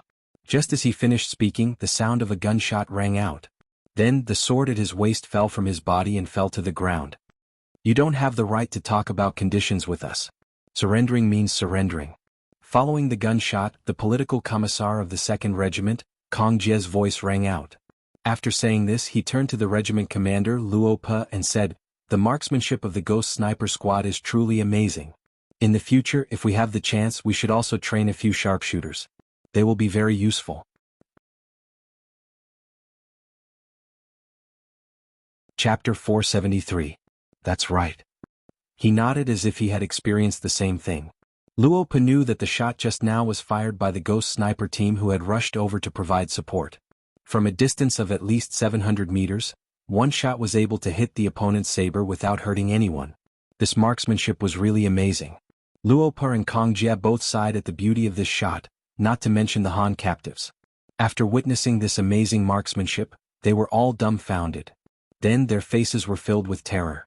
They finally understood why Hong Jin said that they could not defeat the mercenaries. As for Zhang Qingli, who was standing there with a look of fairness, he stood there with a dumbfounded expression. However, when he came back to his senses, it was as if he did not know anything. Just like now, his entire body was trembling. Clearly he was greatly frightened by this shot. Even the captains were behaving like this, let alone the ordinary soldiers. Out of fear, someone threw down the weapon in his hand and shouted, "Don't shoot me, I surrender." Then, more people threw their weapons to the ground and squatted down. This was like a plague, causing more and more people to throw down their weapons and squat down. After a while, even the captains were squatting down. After all, no one was not afraid of death. Especially when there was no need to fight to the death and there was no great hatred between them, surrendering was not shameful. Close to 40,000 Han captives surrendered just like that, and things went unexpectedly smoothly. Following the 2nd Regiment Commander Luo Pe's order, more and more mercenaries appeared in the surrounding rainforest. They came out in all directions, coming in front of the Han captives and starting to capture them. News of victory could always shake people's hearts. Even Yang Qindong, who had expected things to go smoothly, was so excited when he heard the news from the scouts at the front. Good, since things are going so smoothly, let's carry out the 2nd step of the plan and start moving. Guangnan Prefecture. At this moment it was already empty. For days after Hong Jin left the city with 10,000 Jiaoji soldiers and 40,000 Han captives, without receiving any news from the front lines, Ruan Gingwang finally couldn't hold himself back and made his move. He could not wait any longer. He led the remaining 30,000 Jiaoji soldiers out of the city and charged toward the Langsun region. It was no wonder that Ruan Gingwang gave up on Guangnan Prefecture. Scouts had reported that Wang Mubin's subordinates in the nearby Shiping were marching toward them. Previously, when he had 100,000 soldiers, he was not afraid of the Mu clan's army. But now he only had 30,000 soldiers. Even he could not believe that he could still defend Guangnan Prefecture. Rather than putting themselves in danger, it would be better to retreat first and join up with the other troops. Once they had enough strength, they would be able to take back the city. Feeling wronged, Ruan Gingwang led 20,000 soldiers into the Langsun region. The fact that there was no news from 2 armies in a row made him a lot smarter. When the army entered the mountains, they sent out many scouts to scout the situation in front of them and prevent them from falling into a trap set by the mercenaries. But no matter how careful Ruan Gingwang was and how many scouts he sent out, there was no news at all. It was not just the mercenaries. Even the 70,000 men he sent out did not receive any news. It was as if they had all disappeared into thin air. The mercenaries only had 10,000 men. It was possible for them to disappear into the vast rainforest. But what about his 70,000 men? Where did they go? They couldn't have all been killed, right? It had been less than 10 days since the beginning. Even if there were 70,000 pigs in the rainforest, it was impossible for all of them to be captured. Ruan Gingwang, who could not figure out what was going on, was frightened. His army slowed down even more. He sent out more and more scouts. Many of them were elites who were very familiar with the rainforest. He did not believe that they could not find any clues. The people who knew the rainforest the best were the Jiaoji people who had lived here since young. With their rich experience and common sense, they did find some useful clues. However, they paid a heavy price for it. For example, every time they were about to find a clue, the scouts they sent out would step on a landmine and be sent to the afterlife.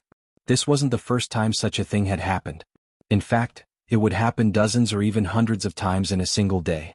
As a result, every single scout had to be extremely careful when they took a step forward, fearing that they would step on a landmine that could send them to the afterlife. Just like that, they finally found a huge mound of dirt on the 7th day after entering the mountains. Ruan Gingwang rushed there and ordered people to dig up the fresh-looking mound of dirt. What they saw were countless corpses. From their clothes to their figures, one could tell that they were all Jiaoji soldiers. As they dug deeper, the mound of dirt grew bigger. On the 10th day they found Ruan Yongyang's corpse. Although it was badly decomposed, Ruan Gingwang still recognized his nephew. He was furious and swore that he would kill the mercenaries to avenge his nephew. Under the loud roar, the scouts found a new clue. They found some traces which should be left behind by the army during their march. Although they tried to cover it up, they were still seen through by the experienced scouts. Looking at the direction of the army, they were heading straight for the capital of Jiaoji, Hanoi. "Are you sure that the army is heading towards Hanoi?" Ruan Gingwang asked with cold sweat on his forehead. He suppressed his sadness when he heard the scouts' report. "Yes, we are sure that they are heading towards Hanoi," the new scout captain said confidently. They really have guts." When Ruan Gingwang said these words, there was some admiration in his voice. However, he quickly reacted and said, "Immediately send the most elite people to inform Hanoi of what happened here. At the same time, inform His Majesty and ask them to prepare to face the enemy. My troops will follow behind and attack from both sides. We will completely kill them in our Jiaoji territory." Ruan Gingwang gritted his teeth as he spoke. It was obvious that his nephew's death was a huge blow to him. The scout captain agreed and went to make the arrangements. More than 10 elite scouts immediately rushed towards Hanoi. They wanted to inform the king of the general's intentions as soon as possible so that the country could be better prepared. Xianan Village. This Xianan county of Vietnam's Quang Ninh province was just a village near the sea. The entire village only had about 400 people. With such a population, it was already considered a large village. At this moment, the village was bustling with noise and was very busy. The original natives had all become captives and were being transported to the ships. Along with them were 40,000 Han captives. Needless to say, the ones who could do this were the mercenaries. In fact, their leader Yang Qindong was currently drinking tea in a pavilion by the shore. Beside him were Commander Lu Po, Political Commissar Kong Jie and the rest. Sitting opposite him was indeed the commander of the 2nd Marine Regiment, Nye Tong. They came from the nearby Yongshur Island. Because Commander Gao Xiong had other missions at sea, Nye Tong had the chance to complete the mission of receiving people and delivering equipment. Naturally, they were referring to the 40,000 Han captives. The more developed Crimson City was, the more insufficient the population was. Many of the newly built factories were operated by one person or even 3 or 4 people. With the addition of these 40,000 people, the pressure could be alleviated. As for delivering equipment, it was naturally weapons and ammunition. War could not do without such things, especially when the mercenaries were alone. After a battle, who knew how much ammunition and grenades they would use? If they could not replenish them in time, it would be very dangerous. Yang Qindong had long considered this problem and came up with the idea of delivering equipment by the seaside. The equipment was delivered early and the people were pulled onto the ship. Everything was done in an orderly manner. Only then did Nye Tong have time to sit in front of Yang Qindong. Nye Tong was also one of the earliest people to join Leng Feng. He had followed Gao Xiong to Jianing Mansion to take advantage of the Yang family. After being subdued, he was dead set on following the 6th young master. Furthermore, through his outstanding performance, he became the commander of the 2nd Marine Regiment, a high-ranking officer of the Navy. It seemed that 4 years had passed. Although time had passed, Nye Tong's respect for Yang Qindong had not decreased. On the contrary, it had increased. In particular, Resken City was getting bigger and bigger. It would not be long before Ryukyu Island became the base of the 6th young master. At this moment, Nye Tong's heart was filled with respect. Nye Tong, this time you transported so much military equipment, Resken City wouldn't have been emptied out, right? Yang Qindong saw that because they had not been in contact with each other for a long time, Nye Tong was somewhat restrained, so he deliberately reduced this feeling of unfamiliarity through chatting. Being called by Yang Qindong, Nye Tong suddenly stood up from his chair. His action made the 2nd Marine Regiment Commander Luo Pa and Political Commissar Kong Jie also quickly stand up. Before, it was Yang Qindong who ordered them to sit, so they had no choice but to sit, but they also felt like they were sitting on pins and needles. Since Nye Tong stood up first, of course they would not continue to sit down. Hey, you guys should sit down. Seeing the three people all stand up, Yang Qindong smiled and pointed to the chair. Sixth young master, let's stand. It's more comfortable this way. Luo Pa showed a somewhat dumbfounded expression, half pleading. Chapter 474. That's right. Kong Jie and Ye Tong agreed. Seeing that the three of them were of the same mind, Yang Qindong could not force them to do anything. He simply stood up and walked out of the awning. As he looked at the scene of the Han captives being sent to the ships, he said, Nye Tong, you still haven't answered my question. Replying to the sixth young master's question, these military resources will not affect the overall layout of Crimson City. We already knew that the army would expand, so the military factory has already been expanded twice. With the foundation we laid previously, there are many skilled craftsmen. In addition, through our own products, we are constantly exchanging steel and other materials from other countries and regions. Under the circumstances where we have enough raw materials, the production speed of firearms and ammunition has already doubled. For the time being, it is enough. Hearing Nye Tong speak about the situation of Crimson City, Yang Qindong was filled with emotions. Very good, but we need to have a sense of danger. We need to use our brains and take the initiative. Don't wait until we need to do something. This kind of passive waiting is not good. How about this? When you return, you must represent this young master to pay respect to those craftsmen working on the front lines. Also, tell Yu Qian to reward those who should be rewarded. Don't be stingy and don't use the methods he used in Great Ming. If you can't give up the child, you can't trap the wolf. You need to look at the big picture and set your sights further. Yes, this subordinate will remember. Nye Tong nodded his head continuously. Since this was the sixth young master's intention, he naturally had to carry it out. He believed that even Yu Qian, who was in charge of Crimson City's administration, would not oppose this. Speaking of Yu Qian, when he first came to Crimson City, he had a very strong resistance.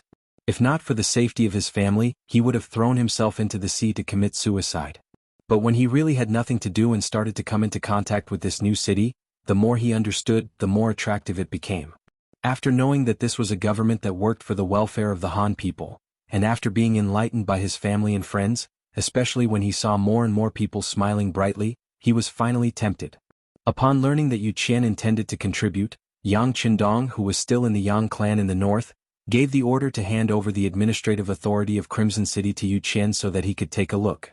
It was only administrative power and did not involve the leadership of the military. No matter what ideas Yu Qian had, he would not be able to stir up any waves. In addition, Yang Qindong had personally given the order, so Yu Qian was appointed as the first city lord of Crimson City. Not long after he became the city lord, the originally chaotic Crimson City was put on the right track and became orderly. Many of the work became more orderly, which attracted the praise of everyone, including the military, who said that the ancients were pedantic. It was only because of their environment that they had no choice but to do certain things. Once they were given a new environment, they would still be able to do a lot of work. This was the formidable side of capable ministers. It was precisely because of Yu Qian in Crimson City that some of the original plans were quickly developed. Coupled with the full cooperation of everyone, Yang Qindong had the ability and strength to fight the war in Jianghu. When it came to war, there were simply too many things to pay attention to. There were simply too many things that needed to be prepared, especially when it came to logistics. Since ancient times, there were people who said that war was actually a war of attrition. With sufficient logistical support and a natural advantage in firepower, Yang Qindong decided to make use of this opportunity to enter Jianghu and exterminate them. That's right, Yang Qindong had never thought of compromising or taming after conquering. There were too many things he needed to do. It was just a small Jianghu and it wasn't worth his time. Back to the topic, Nye Tong saw that Yang Qindong seemed to be in a good mood. He thought for a while and made up his mind. Sixth young master, do you think that our navy can help in the war against Jianghu? If it's really not possible, can we take down the Shang dynasty on Ryukyu Island? Actually, Nye Tong wanted to ask when they would attack Japan. But after thinking about it, with the current strength of Crimson City, even if they took down Japan, they would not have enough people to occupy it. Since that was the case, it was better to put it aside for now. There's no rush. The matter of the Shang dynasty can wait. Right now, we should focus on building the foundation. Without enough people, it would be a waste to take it down now. As for the matter of fighting Jianghu, your navy can help. How about this? After sending the people back to Crimson City, you can return and attack Jewel Island first. Then you can take down Haiphong Town. In the future, it will be more convenient for us to lead the army. After that, you can use the advantage of the cannons on your ships to suppress Jiaozhen Prefecture and Renan Prefecture, forcing the Jiaozhi people to not dare to make any moves. If necessary, you can send troops to land directly from the sea and cooperate with the army to occupy the entire Jiaozhi. Hearing Yang Qindong's imposing words, Nie Tong also became very excited. Yes, please rest assured, sixth young master. After transporting these people back, I will lead my 2nd Marine Regiment to carry out your orders. We will also embark on the sea and attack the territory south of Jiaozhi. Yang Qindong nodded. Nie Tong nodded. Nie Tong said excitedly, but he just wanted to participate in the war and contribute more merits. Yang Qindong, who understood this, completely laughed. There's no rush. Everything will depend on the progress of our army before we make a decision. In short, just wait for the news. When we need you all, don't drop the ball. In the previous life, when Yang Qindong was still called Yang Dong, the term, drop the ball, was often used in the army. Even after coming here, he could not change it. Because of this, when someone asked him what it meant, he would purposely explain it. The general idea was that at the crucial moment, one would lose one's true colors and not be able to perform well, resulting in failure.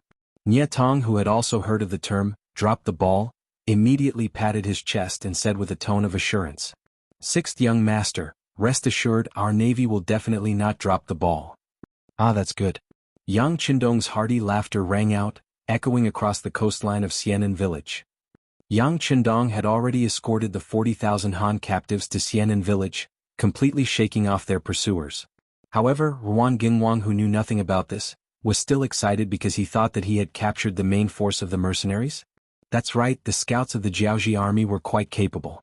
Regardless of whether the clues were intentionally left behind or accidentally discovered, they had their eyes on a group of mercenaries, which was the 3 battalions Yang Qindong had purposely left behind to act as a distraction. The one in charge of leading the way and attracting the enemy's attention was the commander of the 3 battalions, Cold Front 1st Battalion Commander Wuxia. Accompanying him on this mission were 4 companies under his command and 2 battalions of auxiliary soldiers. In total, there were 12 companies of 1,200 soldiers. A team of 1,200 people was not small, especially when they separated. Yang Qindong had purposely used most of the ammunition on them. With their strength, even if they were to face off against the 30,000 people led by Ruan Gingwang, they would still have the confidence to fight. However, Wuxia did not do so. He knew what his mission was, which was to attract the attention of the Jiaozhi army. As long as he could lure them out and successfully make them stay in the Langsun region, it would be a great achievement. In order to achieve this goal, he did not move very quickly and purposely left behind all sorts of clues. Even when he was cooking, he made many stoves, giving off the feeling that he was the main force. Ruan Gingwang, who did not understand the mercenaries at all, did not know. He had only seen the traces left behind by the enemy along the way and thought that he had caught a big fish. Furthermore, the enemy had been constantly running and had not faced him head-on once. This created a misconception that after the 2 battles, the enemy had suffered heavy losses and should not have the ability to fight with him. Since there was such an opportunity to beat the enemy while they were down, how could he not grasp it? Not only did he lead 30,000 men to chase after the mercenaries, he also sent someone to report to the king, requesting them to send out troops as well. He wanted to eliminate the mercenaries who dared to intrude into the Langsun region. When the news reached the ears of King Li, he was naturally shocked. When the great Ming dynasty was on the verge of falling apart, there was actually someone who dared to have designs on him. This was truly out of his expectations. Since there was someone who did not know life from death, he did not mind fulfilling their wishes. In fact, in order to show off his strength, he even sent out his general, Qin Heijin. The Qin family was the 2nd largest family in Jiaozhi. Qin Heijin was also one of the top figures in the Qin family. However, after he became famous, he completely sided with the Li family. This caused him to be known as Qin Haizi due to his ruthlessness. This time, when he found out that there were enemies who dared to enter the Langsun region, and with the king's orders, how could he be courteous? He immediately led his 30,000 elite troops, known as the Black Soldiers, to the north of Hanoi. Not only did he want to stop the mercenaries from entering Jiaozhi, he also wanted to use this opportunity to wipe them all out. With just 3 battalions of soldiers, Wuxia was able to mobilize 60,000 soldiers. In addition to the 20,000 Jiaozhi soldiers who had died in battle, it was equivalent to holding back 80,000 soldiers. For Jiaozhi, which only had around 300,000 soldiers, this was enough to lure the tiger away from the mountain. Since the tiger had been lured out, it was time to enter the tiger's den. After resting in Xianan village for 2 days and sending the 40,000 soldiers away, Yang Qindong brought his 20 battalions and 5 companies of soldiers to Chuyi City. Chapter 475. In order to avoid being discovered by others, especially when he knew that Jiaoji also had ships that were relatively small in comparison, he did not bring his army along the coastline. He even gave up on Hongji City and Haifeng City, which were easier to traverse, and went straight through the rainforest. Thanks to the specialized training they had received beforehand and the fact that the soldiers were fully equipped, they were not afraid of the poisonous insects in the forest. Although the journey was a little tiring, there were no accidents. In just 3 days they arrived at the forest 10 miles outside of Chuyi City. The scouts had already been sent out. All that was left was to wait for news. Yang Qindong ordered the army to rest on the spot. Other than using their own small pots to cook instant noodles, they were not allowed to light any open fires. After eating and drinking their fill, they were to sleep immediately to replenish their energy. Yang Qindong had already made a decision. They would launch a surprise attack tonight and take down Chuyi City. Now all they had to do was wait for the reports from the scouts. Those who did well would be rewarded and those who did wrong would be punished. This was the iron rule of the management of the cold front. During the battle in the rainforest, many soldiers had contributed greatly and were promoted. Scout Su Yunxing was one of them. Due to his outstanding performance, especially when he hit Ruan Yongyang, Yang Qindong's plan could be carried out better. He was promoted from the position of squad leader to platoon leader. Don't underestimate this promotion and don't underestimate the fact that it was just a platoon commander position. Once Su Yunxing entered the Cold Vanguard, he could easily be promoted to a company commander. On the other hand, if he entered the auxiliary troops, he could easily become a battalion commander. This was what it meant to be one rank higher. For example, if the soldiers in charge of protecting Yang Qindong in the 1st and 2nd Guards wanted to leave the company, they would at least be promoted to platoon leader. Once they displayed sufficient management skills, it was not impossible for them to be promoted to company commander or even battalion commander. Su Yunxing, who was promoted, was full of enthusiasm. This time he took the lead in infiltrating Chuyi City to investigate. Under his skillful command and the excellent performance of the scouts, the situation in the city was quickly dug out. They even dared to kidnap a lone centurion. Since they knew that everything was going well, they might launch a night attack on Chuyi City tonight. They just wanted to capture an insignificant centurion and make him disappear for a few hours. There shouldn't be any problems. It was from this captured centurion that they found out more about Chuyi City. They even drew a detailed map of the Jiaoji army's military strength distribution and sent it back to the scouts. Looking at the freshly drawn military topographic map in his hand, Yang Qindong couldn't help but be overjoyed. He exclaimed, "Good." There was a saying called, "God bestows rice." It referred to certain people who were born to eat a bowl of rice in a certain industry. Su Yunxing, for example, gave Yang Qindong the feeling that he was born to be a scout. Of course, this was not all due to the scouts. If the people from the Security Bureau had not infiltrated Chuyi City in advance and lived here for a period of time, they would not even have a safe place to stay in the city. How would they be able to carry out their work so smoothly? Yang Qindong's face was full of joy and even a little excited. When Hong Jin saw this, he felt a myriad of emotions. Hong Jin was a captive general. Although he really wanted to die a heroic death like Ruan Yongyang, when he thought of the responsibility he bore and the fact that the Hong family had the upper hand at the last moment, he survived without any dignity. For a surrendered general like this, if it were any other opponent, they would first ask you some questions. Once they obtained what they wanted to know, you would be like a piece of bone without any flesh. That was the result of being abandoned. If the result was better, you might be able to barely survive. However, you could forget about your dignity. If the result was worse, it was normal to be killed after using up all your dignity. After all, you surrendered and were allowed to live for a few more days, which was considered to be doing you a favor. However, when it came to Hong Jin, it was completely different. Not only had he not been abandoned, he'd instead obtained a certain level of respect. It was even to the extent that Yang Qindong had promised him that he'd ensure the safety of his Hong clan, and if his performance was good, then Yang Qindong might even consider entrusting him with an important task. Being able to keep the family safe, although it was not wealth, already made Hong Jin very excited. Not to mention that there might be better opportunities to display his talents in the future. In the past few days, he had been walking in the dense forest with the mercenaries. After witnessing their valiant marching speed and the powerful firearms in their hands countless times, Hong Jin smiled bitterly in his heart. When he thought about how he had thought of eliminating the mercenaries with the advantage of numbers, now it seemed that he really did not know the immensity of heaven and earth. The strength of the mercenaries, especially their iron-like military discipline, and the sense of harmony between the soldiers, was something that Hong Jin had seen more than once. After the soldiers had gone to bed, Yang Qindong personally went to patrol the camp. He even saw him personally covering the soldiers with blankets that were kicked off by their feet. Hong Jin still remembered how shocked he was when he saw that scene. He had never thought of such a thing before. He had never seen any general in Jianghu do such a thing. Most generals would indulge themselves in wine and women at night. Occasionally there would be a few self-disciplined ones who would go to bed early. Who would think of the ordinary soldiers? It was no wonder that he could lead this mercenary army to become invincible. Just based on his heart and pressure, Hong Jin was far inferior to the generals he had met. For a moment Hong Jin even had a thought. Could he seek refuge with Yang Qindong? He had a feeling that such a person would be able to achieve great things. If he could grab hold of him earlier, he might be able to make a name for himself. When he brought up this thought when he followed Yang Qindong, the sixth young master pondered for a moment before replying, "It's good that you have the intention to seek refuge with us. However, it will be difficult for you to achieve the same status as the Han people. At most, you will only be a general in a second-rate army. No matter how hard you work, it will still be the same. Are you still willing?" "Yes." Hong Jin agreed without hesitation. He could tell that the sixth young master cared a lot about the Han people and the Ming people. In comparison, he would not treat the other races equally. However, it did not matter.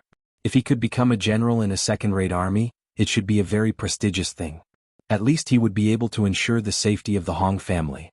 Hong Jin revealed his intention to seek refuge. Naturally, he did not hide anything from the rest of the work. Through his words, Yang Qindong had a more detailed understanding of the situation in Jianghu. It was as if his primary target was Chui City. It was also because he heard Hong Jin's words that he knew that the general guarding Chui City was an idiot. He was just relying on the fact that he had the most powerful bloodline of the Li family. He was used to abusing others. Because of this, the soldiers in the city lacked training and did not have any actual combat power. With such a weak enemy, Yang Qindong decided to choose this place as the breakthrough point. He would attack from here and then throw a big stone into the clear water of Jianghu to mess up the situation and find a better opportunity to attack. His suggestion was accepted. This was an attitude of trust. Hong Jin was naturally overjoyed. He thought that he had made a contribution. However, when he saw the map of Chui City sent back by the scouts, he took a deep breath. At this moment, he knew that even if he did not say those words, the other party would still be able to understand the situation in the city clearly. For a moment he had to keep a low profile. He no longer dared to consider himself as a meritorious person. After the map of the city was brought over, Yang Qindong immediately called for a meeting with the regiment commanders and battalion commanders. They began to distribute their respective tasks. Under Yang Qindong's military orders, in less than an hour, all the troops had received the tasks that they were supposed to do. Everyone knows what they are supposed to do, right? After distributing the tasks, Yang Qindong stood under the tree that was called the temporary headquarters and looked at the more than 20 regimental and battalion commanders surrounding him. "Yes." With a low voice, all the commanders replied in unison. "Very good."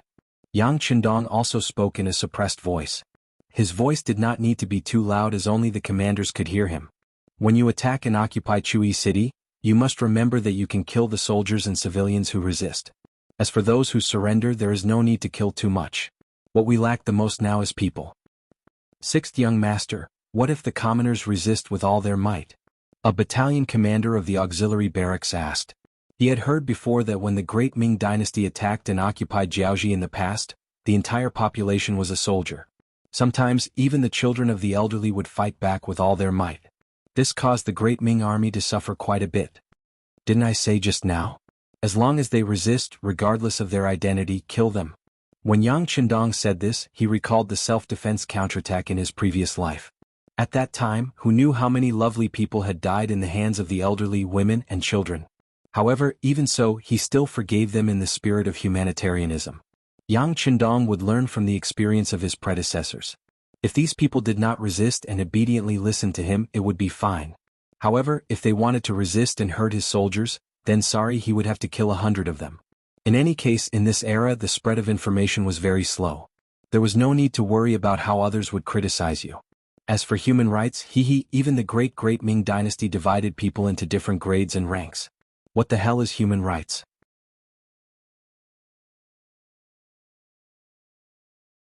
Chapter 476. Of course he would only kill those who resisted. He would not kill those who surrendered. Firstly, he did not want Lung Feng to become a cold-blooded killing machine. Secondly, the current development required a large number of people. This hole would be filled by conquering Jiaoji. With Yang Qindong's reiteration, all the officers understood what they had to do next. They immediately turned around and made their preparations. Yang Qindong did not forget to tell Hong Jin, who was watching from the side, "You are from Jiaoji. If possible, you can do more of everyone's work. I will arrange a squad of soldiers to protect you from harm." "Thank you, Duke of Loyalty.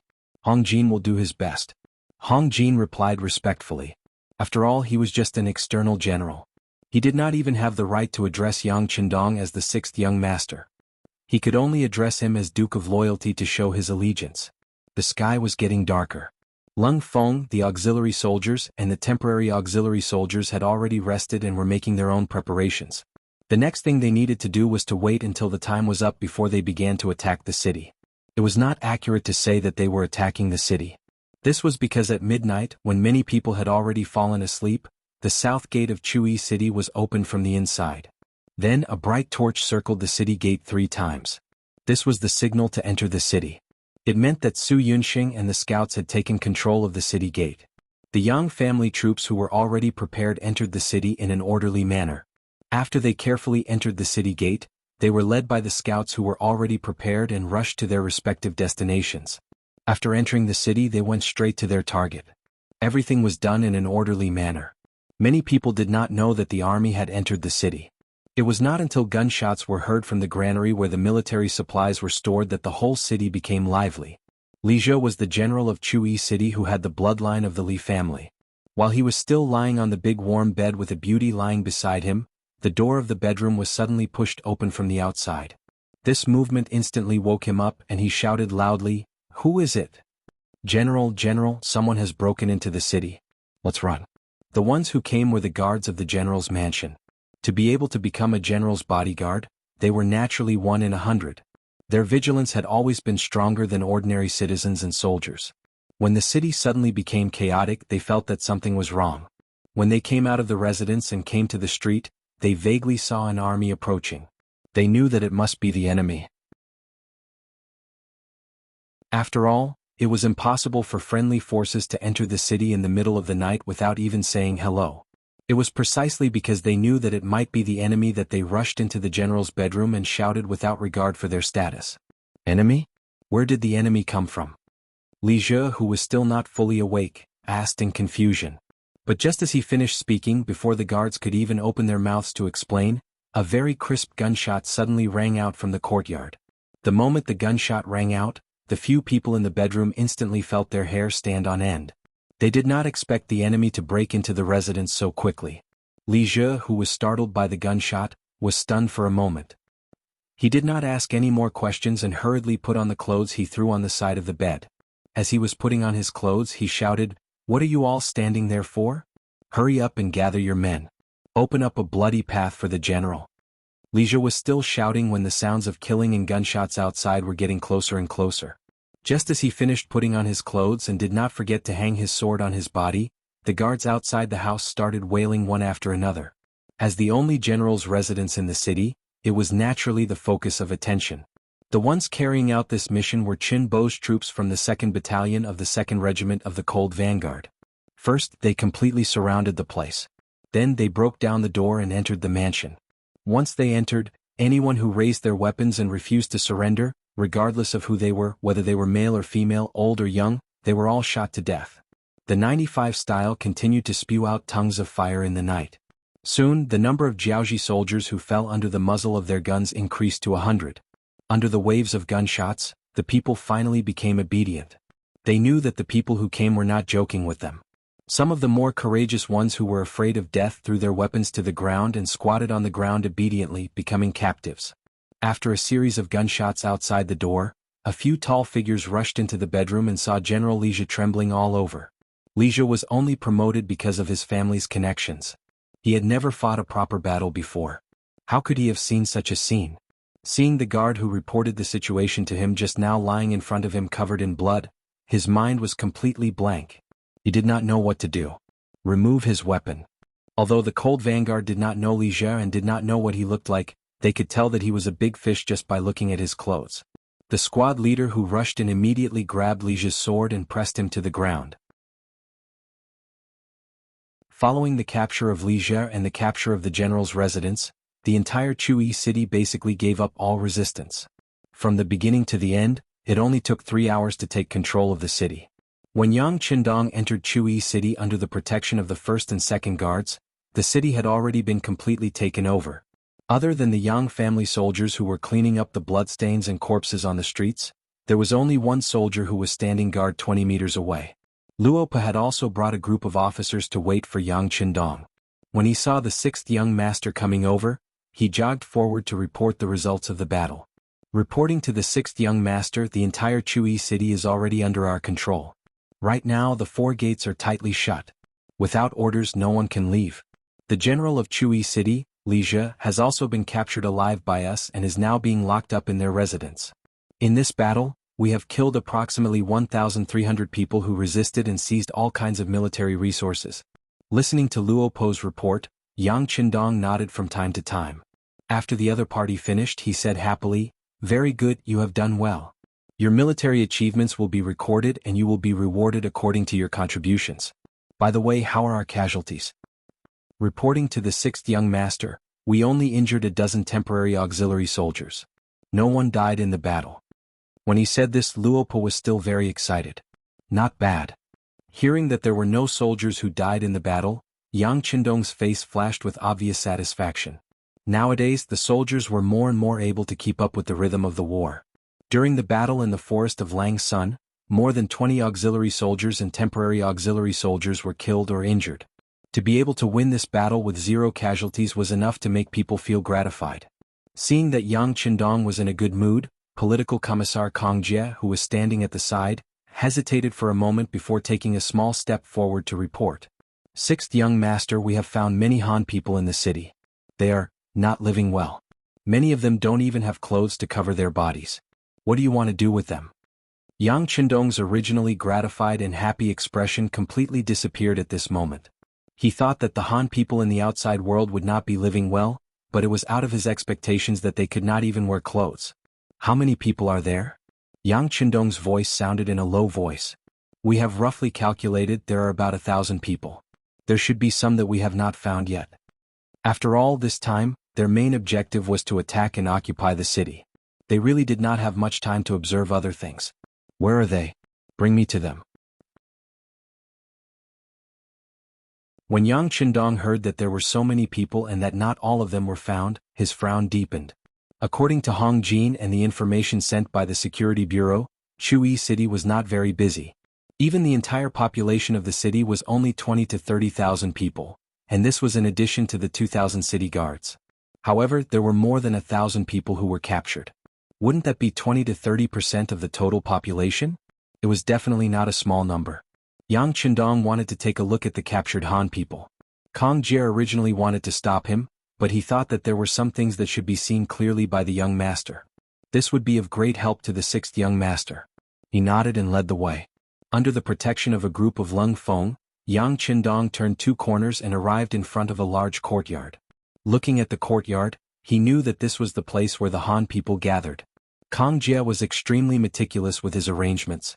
By placing the Han people here, he could prevent them from being harmed by the other Jiaoji people. When they arrived at the entrance of the courtyard, Political Commissar Kong Jie's footsteps were obviously heavy. He turned back and looked at Yang Qindong and said, "Sixth young master, you have to be mentally prepared. Go in, I am ready." Yang Qindong's expression did not change. In his previous life, he had completed a mission in the war-torn lands of Africa. What kind of people had he not seen before? Although Yang Qindong thought that he had seen a lot, when he really entered the courtyard and saw the Han people sitting around the bonfire, his strong spirit was greatly shaken. What he saw could no longer be considered as humans. If he had to compare them, they were like apes that had not fully evolved. Yes, they were weak and skinny. They were as thin as firewood and their eyes were wide open. They were looking at Yang Qindong and his group with fear. These people were generally not tall, and some of the adults were obviously hunched over. This was clearly the side effect of working hard for a long time, and their bodies could not bear the burden. There were also some old people who not only had dark skin, but their bodies were also extremely thin and weak. Looking at the small half of their arms that were exposed when they put on the unsuitable clothes that they had found from God knows where, they were probably not much thicker than a 6 or 7-year-old child.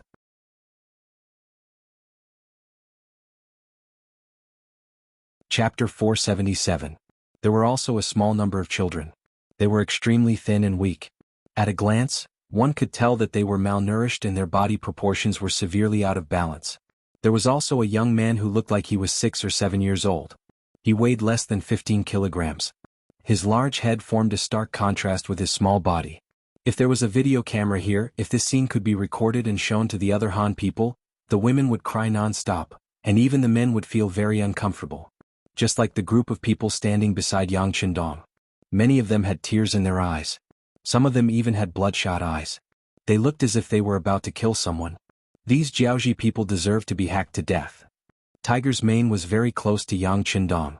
Others might have considered the presence of the sixth young master and would hesitate to say something. However, Tiger's mane did not need to. He directly said what was on his mind. With him taking the lead, the other people immediately followed suit. They were all cursing the Jianghu people. Some even scolded the great Ming dynasty. These people were all kidnapped by the Jianghu people. To think that they kept saying that the world was peaceful and the people were rich. If that was the case, why didn't they save their own people? To let them suffer here, was this something a great country would do? Yang Qindong was also in a bad mood. However, he knew that similar things did not only happen in Jianghu but also in other small countries. Not all Han people were respected, and not all Han people lived with dignity. It was just like the memories in his mind. The status of the Asians in the future was not high. They even felt inferior to the Asians.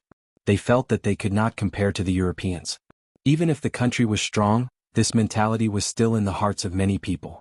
It was precisely because the country was not strong enough that it was impossible to talk about fairness in many things.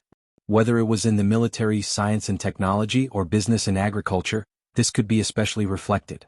However, since he was blessed by the heavens and came to this world, and brought along the most powerful Tsang, Yang Qindong was determined to change this fate and situation. What he wanted was that no matter where he went in the future, as long as he said that he was a Han, people would look up to him. As long as he said that he was a Han, people would not have any thoughts of bullying him. On the contrary, they should be the ones feeling inferior. For this goal, Yang Qindong was willing to fight for the rest of his life, even if it was destined to be a long process. Give them enough food and clothing, then invite them to the largest square in the city tomorrow morning. Yang Qindong gritted his teeth as he finished speaking. Then he turned around and left. Clearly, he was unwilling to stay in such an environment for even a moment longer. It wasn't that he despised these poor Han people, but he was afraid that he wouldn't be able to stop himself from slaughtering all the Jianghu people in the city. Behind him was a group of Lung Feng's higher-ups and guards. Compared to when they first arrived, their expressions were solemn and even frighteningly cold. A ruthless aura was naturally emitted from their bodies. Even after they left the courtyard and arrived at the main street, the auxiliary soldiers and temporary soldiers in charge of guarding the place could still clearly feel a monstrous killing intent. In the past, some of the officers of Lung Feng felt that it was inhumane for the sixth young master to want to exterminate Jianghu. After all, the influence of the doctrine of the golden mean over the years wasn't ineffective. They were particular about harmony and wealth, about not leaving a line for others so that they could meet again. They were particular about being merciful and forgiving, and about winning people over with virtue. However, when they saw the scene of the Han people living in the city, their thoughts changed and were shaken. Since others didn't treat the Han people as humans, then don't blame the Han people for not treating you as humans. You brought this upon yourselves. Since you committed this sin, then you have to pay for it yourself. And such thoughts were constantly accumulating. Slowly, it would form a huge doubt that would eventually explode. The next morning, the meeting at the largest plaza in Chui City was the trigger point that Yang Qindong prepared for everyone. It wasn't enough for him to prosper the Han people alone. He needed the support and approval of more people. Although he could use his authority to force Lung Feng to do so, there was still a hint of coercion in the end. It wasn't something that everyone was willing to do. This would make it hard for things to be handled and carried out at a lower level. Yang Chendong hoped that he wasn't the only one who saw this point. Others would also see this point and willingly submit to him. That way he would be able to achieve twice the result with half the effort. Under Yang Chendong's orders, all the civilians and captured soldiers in Chui City were rushed to the plaza the next day. When they arrived, a temporary wooden platform had already been set up. In the center of the plaza, there were a few huge wooden pillars with people tied up. Any civilian who had lived in this city before could recognize that the person tied up in the middle of the wooden pillars was General Chu Lixia. As a member of the Li family, Lixia had been tyrannical ever since he came to Chui City. Not only would he bully the Han people, he would also oppress the Jiaoji civilians as much as possible. This caused his reputation to be very bad. However, who asked him to be a member of the Li family?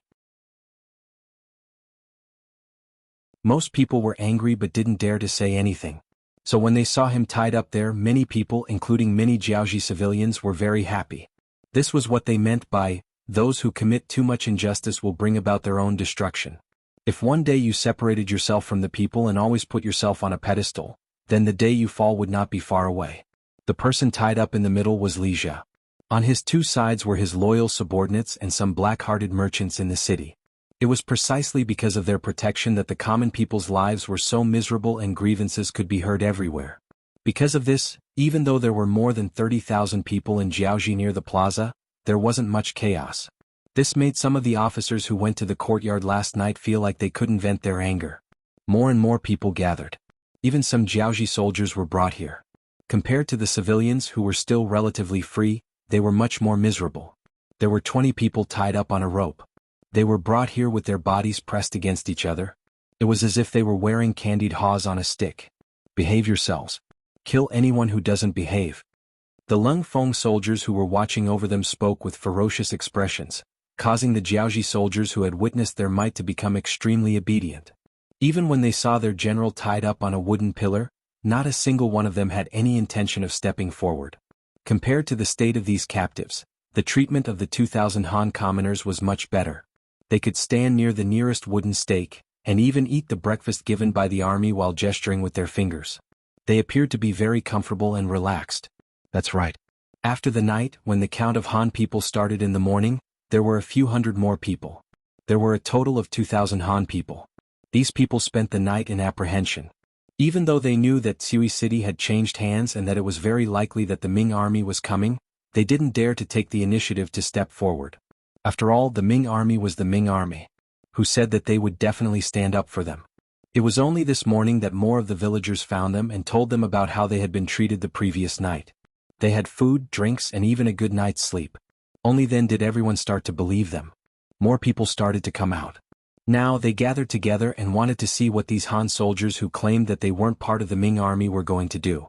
Under the watchful eyes of everyone, Yang Chendong appeared on the platform under the protection of the guards. This uniform was custom-made by the clothing factory in Qichen City. It was different from the one Yang Chendong wore during the military parade. This time it was golden in color. The golden threads sewn on it were all real, causing it to be several times heavier than normal clothes. Naturally, when it was worn, it shone with a golden light and looked very beautiful. In the eyes of the old men in Qichen, the sixth young master was their sky, their king, and their emperor. Naturally, he was worthy of wearing such a uniform. Perhaps this was the thinking of the feudal society. Since he was the only emperor and king, he must wear gold to show it. If it wasn't for Yang Chendong's firm resistance, he was afraid that a golden dragon would be embroidered on the uniform. Thinking about it, this uniform was really no different from an emperor's robe. It could be seen how much these people hoped that Yang Chendong could become the emperor and lead them forward. Now this golden robe was empty on his body. After borrowing the style of the commander's uniform, it made the young man's heroic figure appear even more upright. When he appeared, his superior aura naturally manifested, causing the originally noisy square to immediately quiet down. This was exactly what Yang Chendong wanted to see.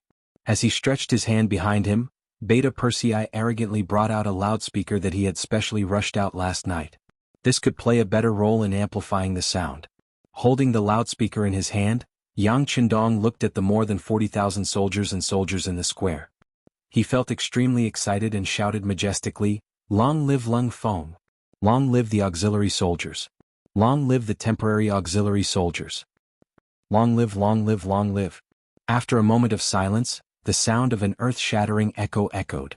Although shouting "Long live" here, there was no emperor appearing and it was a bit out of place, but it was undeniable that this shout stirred up the atmosphere of the more than 10,000 soldiers.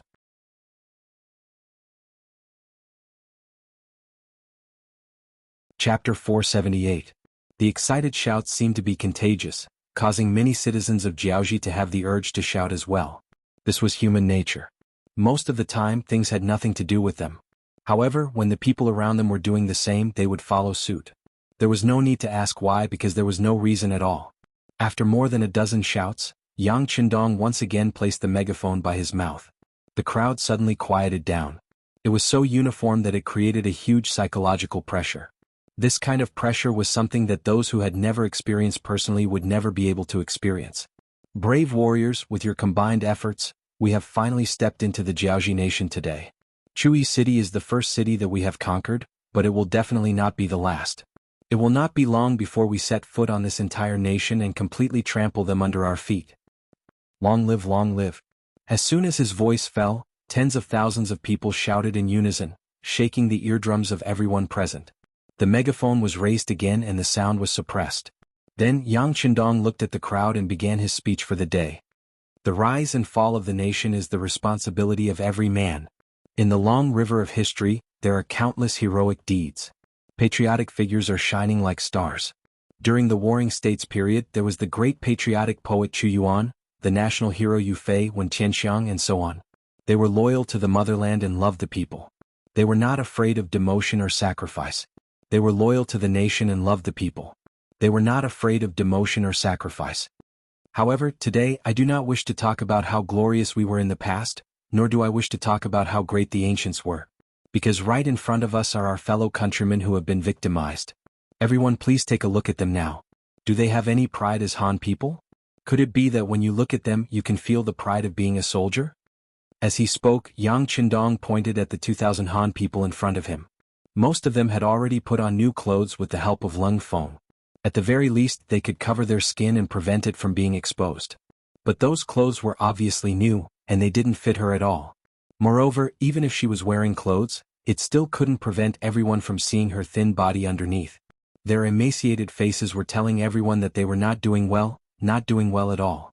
Just as everyone was looking at the 2,000 Hans with their own thoughts, Yang Qindong's voice sounded out once more, "No. This is our disgrace. Every day we proclaim that the world is peaceful and prosperous, but we can't even guarantee the safety and lives of our own people. How can the grand great Ming dynasty have the face to say that? If I must say, they are not fit for the job. They are unqualified.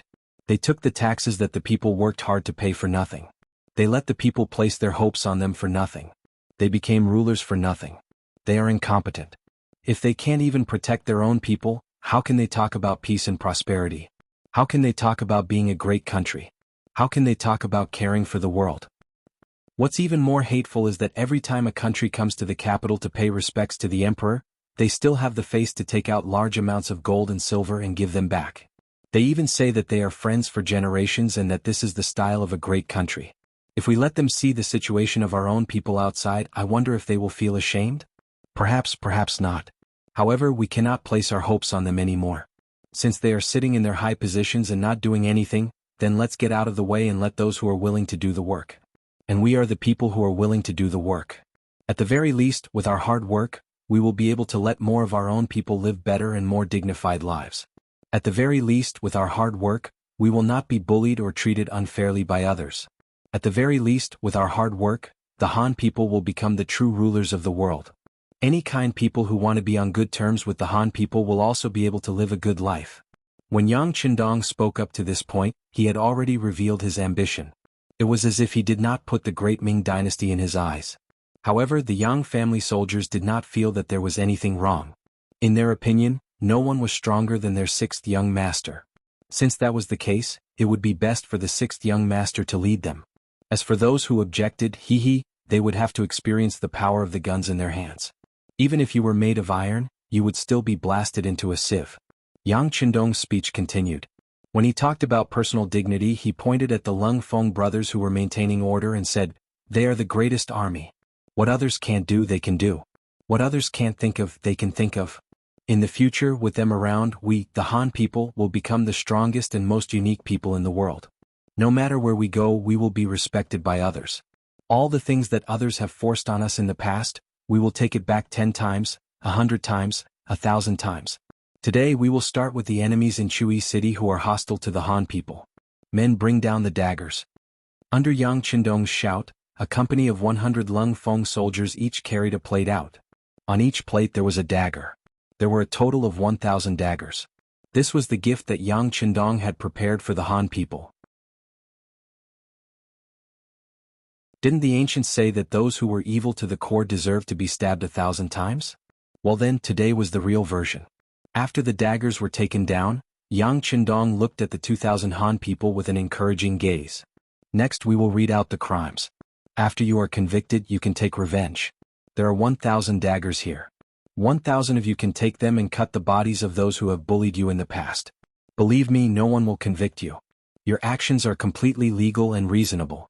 However, do you dare to do so? At the end of his speech, Yang Qindong's tone had become a kind of questioning, but more importantly, he was still guiding them. After being questioned by Yang Qindong, the 2,000 Han people who originally thought that they were here to watch the show were at a loss for words. These people were used to being bullied and treated like humans. Some of them were even born like this. Ever since they could understand things, there was a thought that told them that they were the most lowly people and deserved to be bullied like cattle or horses. Now that there was a possibility that this might change, of course, they would feel uncomfortable. The 2,000 people looked at each other. The children looked at the adults and the adults looked at the elderly. No one made a decision immediately. What? You don't even have the courage to take revenge on your enemies? Yang Qindong had long expected this scene. After all, many years of habits were not something that could be easily changed. However, when he saw that these people were still so hesitant despite his support, he was somewhat disappointed. Yang Qindong was disappointed. Because of this, there was a sense of loss in his eyes. This scene was seen by the 2,000 people. Although they had only known each other for a short time at most, it was only the second time that they had met. However, they could truly feel that this seemingly powerful young man was biased towards them. Everything that he did was for their own good. Since he was doing it for their own good, they could not let such a good person down. With this thought in mind, 2 middle-aged men in the crowd finally responded. However, because of the years of oppression, they were still a little timid. Even when they responded to Yang Qindong, their voices were not very loud. If the 6th young master had not been staring at these people, he would not have been able to hear what they were saying. We dare. You what? Seeing that someone finally took the initiative to step forward, Yang Qindong stared at the 2 men with encouraging eyes. As if infected by Yang Qindong's emotions, the 2 men first looked at each other, and then their tone became firmer. We dare to take these daggers to take revenge on our enemies. Good. Beta Persei, send the daggers to the 2 of them. Yang Qindong immediately agreed, and Beta Persei quickly took 2 daggers and sent them to the 2 men. When the 2 of them really held a dagger in their trembling hands, this scene deeply stimulated the others behind them. Immediately, the men and women who also said they dared to step forward. It was only 1,000 daggers and they were quickly distributed. Some of the children wanted to have a dagger, but it was already gone. This was because Yang Qindong considered that they were still young and did not want to do it personally. He did not want to leave any bad memories in their hearts. Therefore he only took out 1,000 daggers. With these 1,000 daggers and the protection of the strong Lung Feng, these Han people who had been bullied for many years finally had the courage to rush to the wooden platform and cut Lige's body with their daggers. Instead of stabbing, they cut. This was to end Lige's life by 1,000 cuts. It had to be said that this method was a bit cruel. This could be distinguished from his wailing and howling. But at the same time, it was also a way to vent their hatred. This could be seen from the faces of the people who waved their daggers. Not only did they vent their anger, but they also took the opportunity to hold their heads high. Their courage seemed to have increased a lot at this moment, and confidence shrouded them.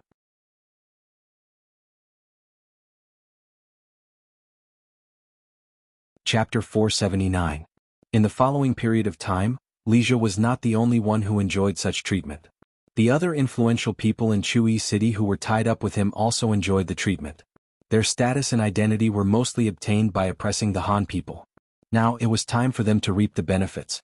The screams on the small platform became louder and louder, causing the people of Jianghu who were forced to watch the execution to feel their scalps go numb.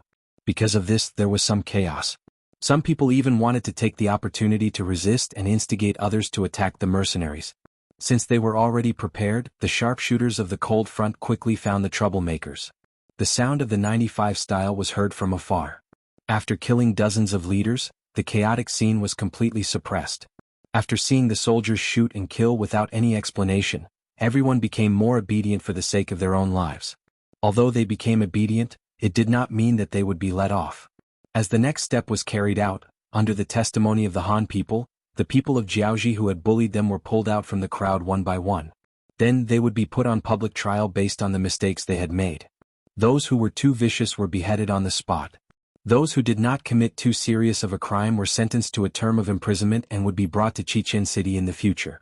As more and more people from Jianghu were brought out, some of the other people were regretting it while some were rejoicing. Those who regretted it were those who had mistreated the Han people. They were thinking that if they had been kind back then, they would not have to be punished so severely now. It seemed that it was better to be kind to others. Fortunately, there were kind-hearted lords who treated the Han people well. Now they did not have to worry about being accused by others. All they had to do was to live their lives well. The series of activities of testifying, arresting, public trial, and sentencing lasted from morning to night. However, it was still not completed. According to Yang Qindong, such a public trial would take another day. This was because there were not many people in Chui City. If there were more people, it would take 7 days and 7 nights to finish the trial, just like in Hanoi City, the capital of Jianghu. The public trial would continue tomorrow, and it was necessary to eliminate the unstable elements in the city once and for all. At the same time, it was necessary to build up the confidence of the 2,000 Han people. After all, for a period of time, there were some matters that required their help to complete. However, these were no longer important. Under the suppression of the armed forces, the citizens of Jianghu in the city could no longer cause any trouble. What Yang Qindong needed to consider was what Jianghu would do after he conquered Chui City and how he should deal with it. Fortunately, the communication system was not advanced. Even if something happened in the city, it would not spread immediately. In other words, Yang Qindong and his men still had time to make all the necessary preparations. After summoning the officers under him, Yang Qindong began to make arrangements in an orderly manner. After an hour, the officers walked out of the barracks. Some of them had satisfied smiles on their faces, just like Qin Bo, the commander of the 2nd Battalion of the 2nd Regiment of the Cold Front. There were also some officers who looked dejected. It was obvious that their unit was not the main attacker. If they were not the main attacker, they would not be able to make great contributions. It was no wonder that their expressions were ugly. The one with the ugliest expression was King Lily of Jianghu, who had just received the news. On the afternoon of the 2nd day after Chui City was conquered, old Lily, who was in his 60s and taking an afternoon nap with his concubine, was woken up by his subordinates. While he was still looking displeased, as if he would punish his subordinates for disturbing him if it wasn't something important, a piece of news made him turn pale with fright. "Your Majesty, there is news from the rear. Chui City has been conquered by the mercenaries." Lily, who was not fully awake yet, widened his eyes when he heard this. Then he acted as if he did not hear it clearly and asked, "What did you say? Say it again." Prime Minister Yuan Chunqing of Jianghu knew that it was not that the king did not hear it clearly, but that he did not want to believe it. He had no choice but to repeat the incident of Chui City being conquered. This time Lily heard it clearly. His brain was working at high speed and his eyeballs were moving in fear. After a while he asked, "Have you found out who did it?" "Your Majesty, we have not found out. However, I think it has a lot to do with the mercenaries," Yuan Chunqing guessed. Mercenaries? Weren't they surrounded by Yuan Gingwang and Qin Heijin? Where did they find the troops to attack Chui City? Lily shook his head as he spoke. Obviously, he did not believe that the mercenaries were so powerful. Therefore he added, "Could it be the southern Ming army? After all, they thought that we killed their envoy. It is normal for them to seek revenge." "Absolutely not." At this moment Yuan Chunqing said confidently. Then he explained, "Your Majesty, we have arranged our own people in the southern Ming army. If they do anything, they will not be able to hide it from our eyes. Moreover, the southern Ming's opponent is the king of Min Zhuang. Before this disaster is dealt with, how could they divide their troops to deal with us?" Lily nodded after hearing Yuan Chunqing's words. He knew that he still looked down on the mercenaries. If that was the case, it seemed that only this mysterious army could make a move on them. However, no matter how mysterious he was still a human. Li strode to the map of the palace and stood there for a moment before he gave the order. Order Jishu, Beibei, and Longbian cities to send troops to attack Chuyi City from different directions. Try to get rid of the invading mercenaries in the city in the shortest time possible. Also, send someone to contact Chen Heijin and Ruan Gingwang. Tell them that we have discovered the main force of the mercenaries here. Tell them to advance boldly and get rid of the enemy as soon as possible. Lily might be old, but he still had a thorough understanding of the situation in Jianghu. The series of countermeasures he adopted were also very appropriate. Prime Minister Ruan Chunqing, who was standing below, nodded. If he was the one making the arrangements, this was the most he could do. He immediately complied and walked out of the room. When King Lily was the only one left, his eyes flashed with anger and killing intent. Mercenaries, since you took the initiative to find trouble with me, then don't go back. Jianghu was not very big. The advantage of a small country was that things could be spread quickly. As scouts on horses left the city and headed in different directions, a net was formed to deal with the mercenaries. Beibei City. It was located on the east side of Hanoi, the capital of Jianghu. It could be said that it was the eastern gate of the capital. Since it was the eastern gate, its location was naturally very important. To be able to become the general guarding the city, he naturally had some authority. He was Pan Wenfei of the Pan family, one of the 6 great families of Jianghu. Relying on his family's prestige, Pan Wenfei obtained this position. Because of this matter, who knew how many people had talked about him behind his back? He did not know when it started, but he had secretly made up his mind to perform well. When he achieved great merit, he would use facts to slap the faces of those who dared to slander him behind his back. He would let them know that they were wrong. However, many times, having the intention was one thing, and being able to do it was another. If he wanted to achieve great merit, he had to have the opportunity. Previously, when King Lily was persuaded to send troops to the southern Ming Empire, Pan Wenfei had fought to bring troops north. However, how could the Pan family compete with the Ruan family? In the end he failed. After returning to Beibei City, he could only continue to wait. However, although Beibei City was known as the eastern gate of Hanoi, the southern Ming Empire was currently weak. It seemed that it was impossible for them to attack Jianghu's territory. He did not know where his opportunity was and if it would appear again. This was especially so when he received news that Ruan Gingwang's army was progressing smoothly, and he had already captured 50,000 Han soldiers. This made his heart itch even more, and he cursed Ruan Gingwang countless times in his heart, jealous of his good luck. Fortunately, some time ago news suddenly came from the front, saying that an army called the Mercenary Army had suddenly appeared and fought with Ruan Gingwang. Ruan Gingwang's nephew Ruan Yongyang had died on the battlefield. When he received the news, Pan Wenfei's heart was filled with joy. Although they were officials of the same court, there was still a difference in seniority. If Ruan Gingwang could not do it, would it be his turn? It was also from that time that he began to train the army, preparing to replace Ruan Gingwang and go to the front lines at any time. However, what he did not expect was that before Ruan Gingwang's news came, Chuyi City to his east had suddenly changed hands. When this news came out, it gave him a big fright. After sending people to pass the news to Hanoi City, Pan Wenfei began to prepare to send troops. Speaking of which, Chuyi City was the closest to him. Now that he had the opportunity to send troops, no one would fight with him. Didn't that mean that it was time for him to display his strength? As long as he eliminated the enemy from the east, he would definitely attract the attention of the king. In the future, it would not be difficult for him to get promoted and become rich. The more he thought about it, the more excited Pan Wenfei became.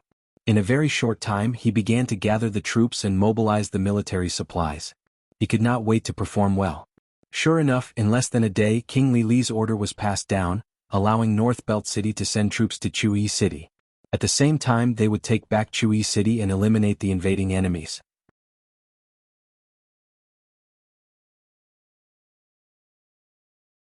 Chapter 480. Who was the enemy? The imperial edict did not state it clearly. However, to Pan Wenfei none of this was important. What was important was that he could finally lead an army into battle. He had envied his elders for being able to gallop on the battlefield countless times. The moment he received the order, he gathered the 2,000 Jianghu soldiers who were on standby and left the city. It was not that Pan Wenfei did not want to bring more soldiers out of the city, but he could only mobilize these 2,000 men. With the mentality of going all out in battle, not a single soldier was left in the city. All of them followed him out of the city and headed straight for Chuyi City in the east. At the same time when Pan Wenfei left the city, the armies of Jishu and Longbian cities also began to gather rapidly and set off towards Chu-Yi City 6 hours later.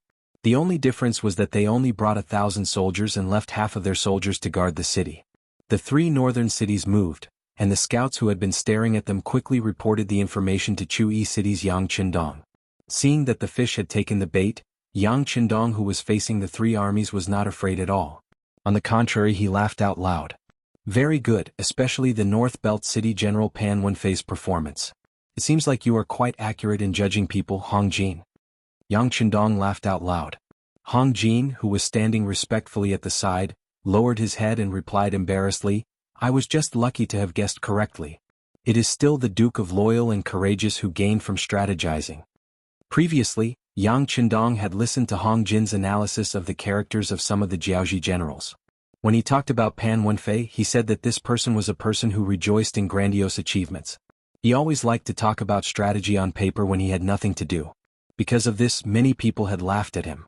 He had never been on the battlefield and thought that he could win the war by manipulating the map. What was the difference between this and deceiving oneself? However, Pan Wenfei only thought that others laughed at him out of jealousy and did not listen to advice at all. As one of the generals, Hong Jin naturally knew about this matter. He reported the matter and proposed that once he learned that Cord City was easily occupied, Pan Wenfei would play his armchair strategist. It was very likely that he would mobilize the entire army and reveal a great flaw. Yang Qindong attached great importance to Hong Jin's words. Furthermore, in his opinion, it was fine even if the information was inaccurate. To be honest, he didn't think much of the 1,200 Jiaoji soldiers. Sending out a cold front battalion or even an auxiliary battalion to deal with them would be a piece of cake. With such confidence, Yang Qindong followed Xan Hongjin's plan and arranged for Battalion Commander Qin Bo of Lung Feng to lie in ambush on the road between Beidao City and Chu-Yi City. He was only waiting for the enemy to come out in full force so that he could seize the opportunity to seize the city. Now, it seemed that this arrangement was very correct. After praising Hong Jin, Yang Qindong turned to the other officers and said, since the enemy has made their move, we should also prepare for action. Follow plan number 1 and enter the battlefield. Yes. After the officers saluted in unison, they began to get busy with their own tasks. At this moment, King Lily of Jiaoji had no idea what kind of powerful opponent they were facing this time. Even the enemy had started to move. The Jiaoji army that had been peaceful for over 20 years was now in a state of turmoil and war. The distance between Beidao City and Chu-Yi City was only about 180 li. Even if the road was uneven and they had to take a detour, it was only about 200 li. In Pan Wenfei's opinion, this distance could be covered in 3 days. In terms of leg strength, the Ming army was more than twice as fast as the Jiaoji army. Perhaps it was because they had lived in the mountains since young, many of them had trained their feet to be as sturdy as iron. Even if they were only wearing cloth shoes, their walking speed was still not slow. They could cover about 70 li in a day. In addition, the weather was perfect. It was still drizzling a while ago, but in the past 2 days the weather had completely cleared up. The weather was so good, the roads were drier, and the army moved faster and faster. All of this created an illusion for Pan Wenfei that this was the will of the heavens, allowing him to reach Chu-Yi City faster and achieve the first military victory. The speed of Bei Feng's army was already very fast. However, compared to the 2 battalions led by Battalion Commander Qin Bo and the 2 auxiliary battalions, it was still much slower. Once there was no battle, the Lung Feng's usual training was 10 kilometers in the morning and 10 kilometers in the morning. If the weather was good in the afternoon, they would even do a 5 kilometers warm-up. Under such high-intensity training, no one could compare to him in terms of speed. To the Lung Feng, it was normal for them to cover a distance of 100 kilometers in a day. If the situation was urgent, they could move even faster. Only by knowing yourself and your enemy can you win 100 battles. They did not understand the mercenaries at all. They did not even dare to confirm whether the ones who took down Chu-Yi City were mercenaries. The fate of the Jiaoji army seemed to have been decided. Needless to say, Beidao City had already been taken down by Yang Qindong. How could their defeat not be decided? Just like now, when the sky darkened, Qin Bo led his 3 battalions of Yang family army to quietly pass by the other side of the mountain range. This kind of irregular movement left Pan Wenfei completely in the dark. He didn't know that his old nest, Beidao City, was about to face the consequence of changing its surname, and he was destined to become a lone army, an army that would never return. In Chuyi City, Yang Qindong was having dinner with 2,000 Han people. The trial conference had ended yesterday. Those who had mistreated the Han people in Chuyi City in the past, regardless of whether they were soldiers or civilians, had all received their due retribution. This left Chuyi City, which originally had a population of 30,000, with only 25,000 people left. A total of 2,000 people were killed and 3,000 were sentenced to death. The entire city was filled with the smell of blood. Even the number of Jianghu citizens walking on the streets had decreased significantly. Even though the number of people had decreased, the atmosphere in the city had become better. The evil people had all been killed, leaving only the kind-hearted ones. When they met, they would nod their heads to show their friendliness, which lessened the killing intent. In particular, the Yang clan army had never bullied anyone. As long as one abided by the law, even if one bumped into them on the streets, they would not interfere with one another. This made the remaining 20,000 Jianghu citizens feel much more at ease.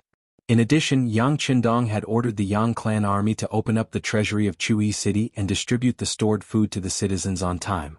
This solved the problem of their food supply, and the atmosphere in the city became much more harmonious. Speaking of which, Jianghu used to be a subordinate of the great Ming dynasty, so the citizens did not have a strong sense of conflict. In addition, Yang Qindong had the intention of running this place well. In just 2 days the security in the city had improved. Setting himself as an example, Yang Qindong would come to eat with the Han people whenever it was time to eat.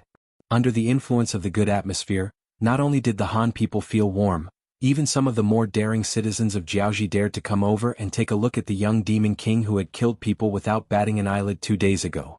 Tonight, Yang Qindong came to the square to eat with the Han people again, deepening the relationship between both parties. In fact, since yesterday, there were no more than 2,000 Han people gathered here. Under the busy work of Kong Jie and Song Jie, the 2 political commissars, the houses of the Jianghu villains who had been killed were vacated for the Han people to live in and use. This allowed more Han people to be allocated their own houses. It was said that once the situation stabilized, the city gates could be opened to the outside world, and land would be distributed to everyone. This gave all the Han people hope. Since ancient times, land was the foundation of the people. As long as they had land, they could grow food, obtain a good harvest and live on. It was precisely because Yang Qindong was considerate of them and gave them dignity that the Han people liked this young master. Even though many of them had already been allocated their own houses, when it was time to eat, they would still rush to the square to eat and chat with the young master who brought them hope. Facing these people, Yang Qindong did not put on any airs. Instead, he squatted down and ate with everyone. After eating, he sat cross-legged on the ground and chatted with everyone. As for the content of the chat, there was a variety of topics. Since he did not put on any airs and was so amiable, it allowed him to quickly get closer to the people. Following that, when Yang Qindong talked about some matters and policies, he would receive a positive response from the people. After 2 days of interaction, the Han people also knew that this young master was the Duke of Loyalty and Courage of the great Ming dynasty. It seemed that he had a lot to say. After some of the bolder ones finished eating, they asked tentatively, "Duke, you guys have taken down Chuyi. Presumably that old fellow Lili will not accept it. Will they take revenge here?" Just from the way they addressed him, it could be seen how much the Han people living in Jianghu hated Lili. Of course, this was also because they had their own dignity after interacting with Yang Qindong and the others for a few days. If it was in the past, they would definitely not dare to say such words. Yes. When this issue was raised, many people's faces changed. It was not easy to have their own dignity and hope for the future. They did not want everything to disappear so quickly. Seeing that everyone was so worried, Yang Qindong smiled. He knew that it was time to reassure everyone. Didn't you all say that Li Li is an old man? Since he is already old, how can he be our opponent? Moreover, it's not like you haven't seen how powerful our army is. Other than the fact that we have fewer people now, our combat power is very strong. Don't worry, unless the enemy doesn't come, no matter how many come, we will destroy them all. When the war starts, if you are interested, you can go up the city tower and see for yourself. Other people might be in danger guarding the city, but we don't have to.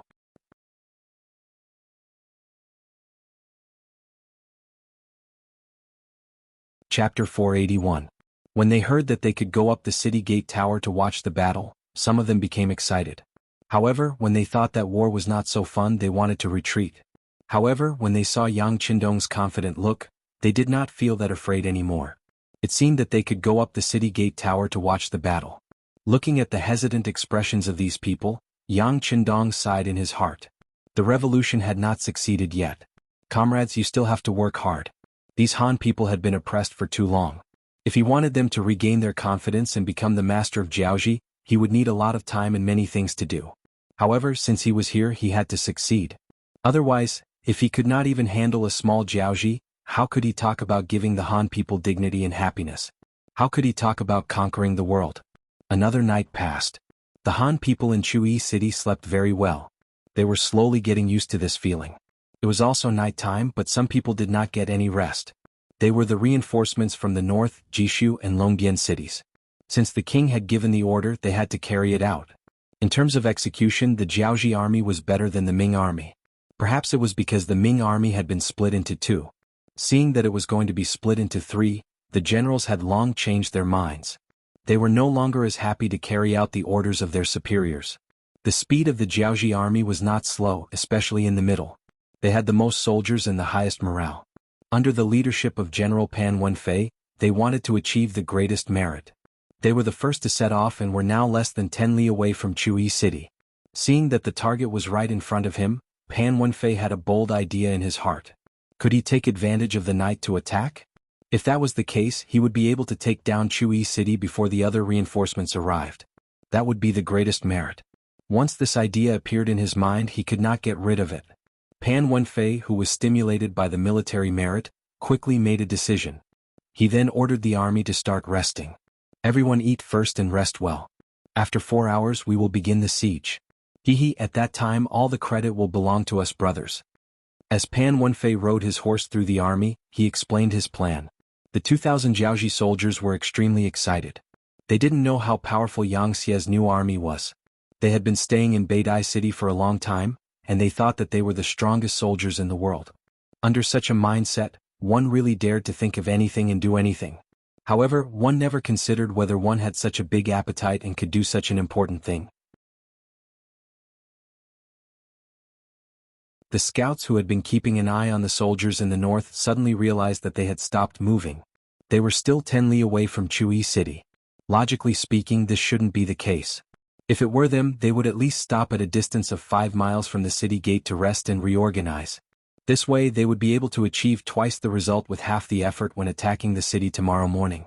Realizing that something was amiss, the scout squad leader sent a soldier back to the city to report. They couldn't tell what these people were up to, but the 6th young master should be able to tell. In their hearts, they had already deified the 6th young master and thought that he was a god sent down by the heavens. Otherwise, how could they explain the powerful firearms in their hands? They stopped 10 li away and haven't set up camp? In Chui City, Yang Qindong's expression revealed a look of understanding after hearing the scout's report.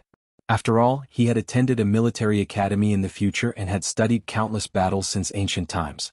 He was already familiar with some of the tactics of his predecessors. Compared to the various three-dimensional battle tactics of the future, the battles of ancient times were sometimes like child's play. How could Pan Wenfei's little plan escape his eyes? They want to copy us and launch a night attack. Very good, since that's the case, don't let them go back. A mature battle plan flashed through Yang Qindong's mind. Originally, Yang Qindong didn't have the idea of swallowing Pan Wenfei's troops, but he did have the intention of severely injuring them. Compared to other people who were afraid that their strength would be exposed in front of others, Yang Qindong did the opposite. He hoped that others would know how powerful he was so that when they fought, it would be twice the result with half the effort. Before they met the enemy, they would already have a 30% advantage in terms of momentum.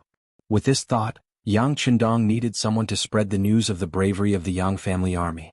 Originally, this candidate was Pan Wenfei. It was very simple to achieve this goal. He only needed to severely injure the opponent. The opponent who was scared out of his wits would surely spread the news for him.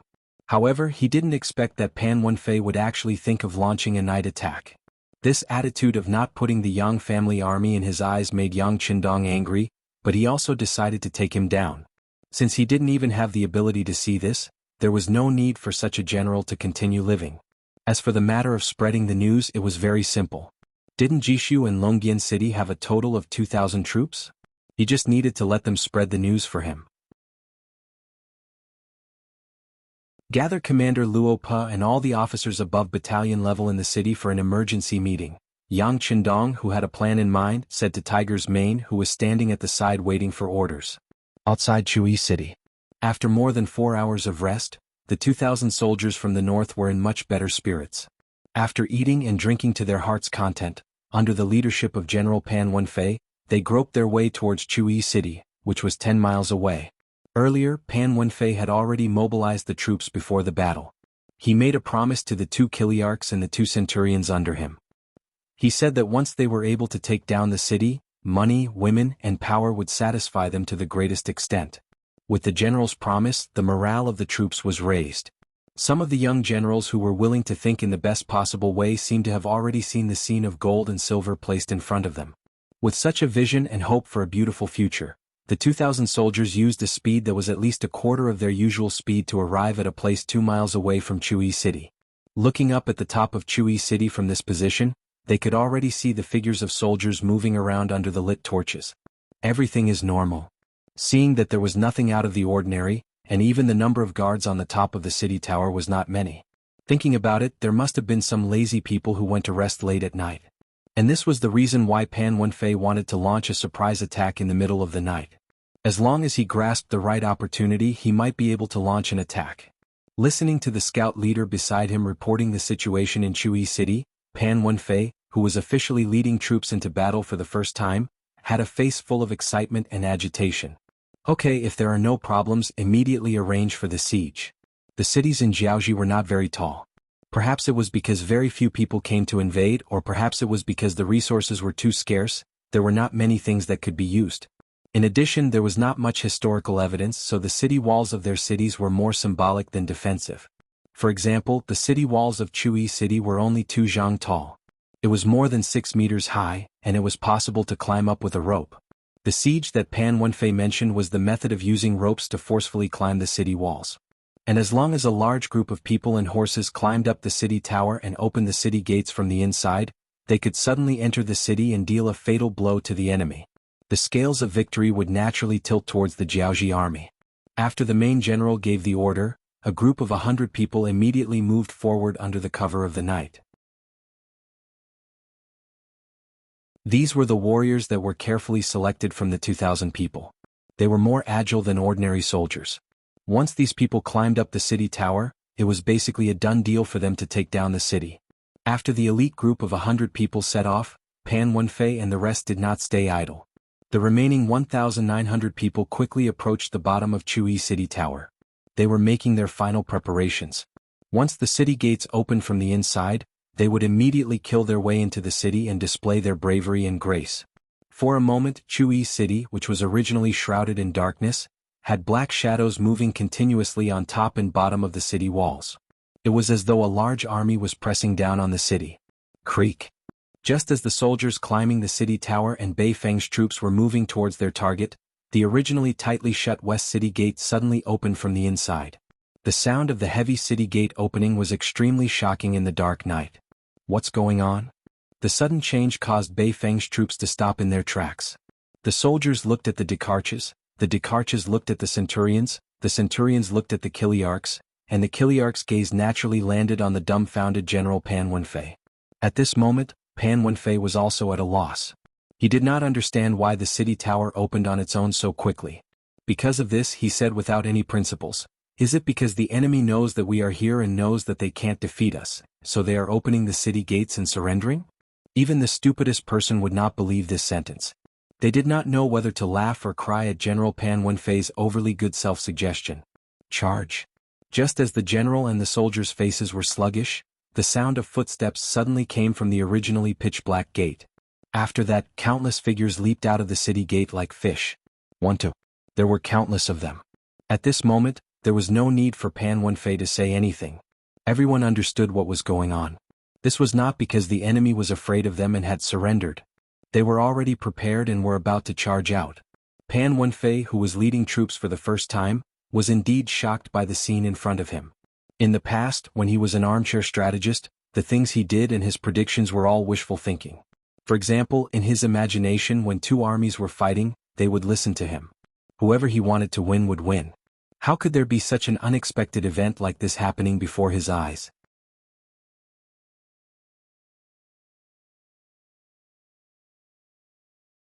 Chapter 482.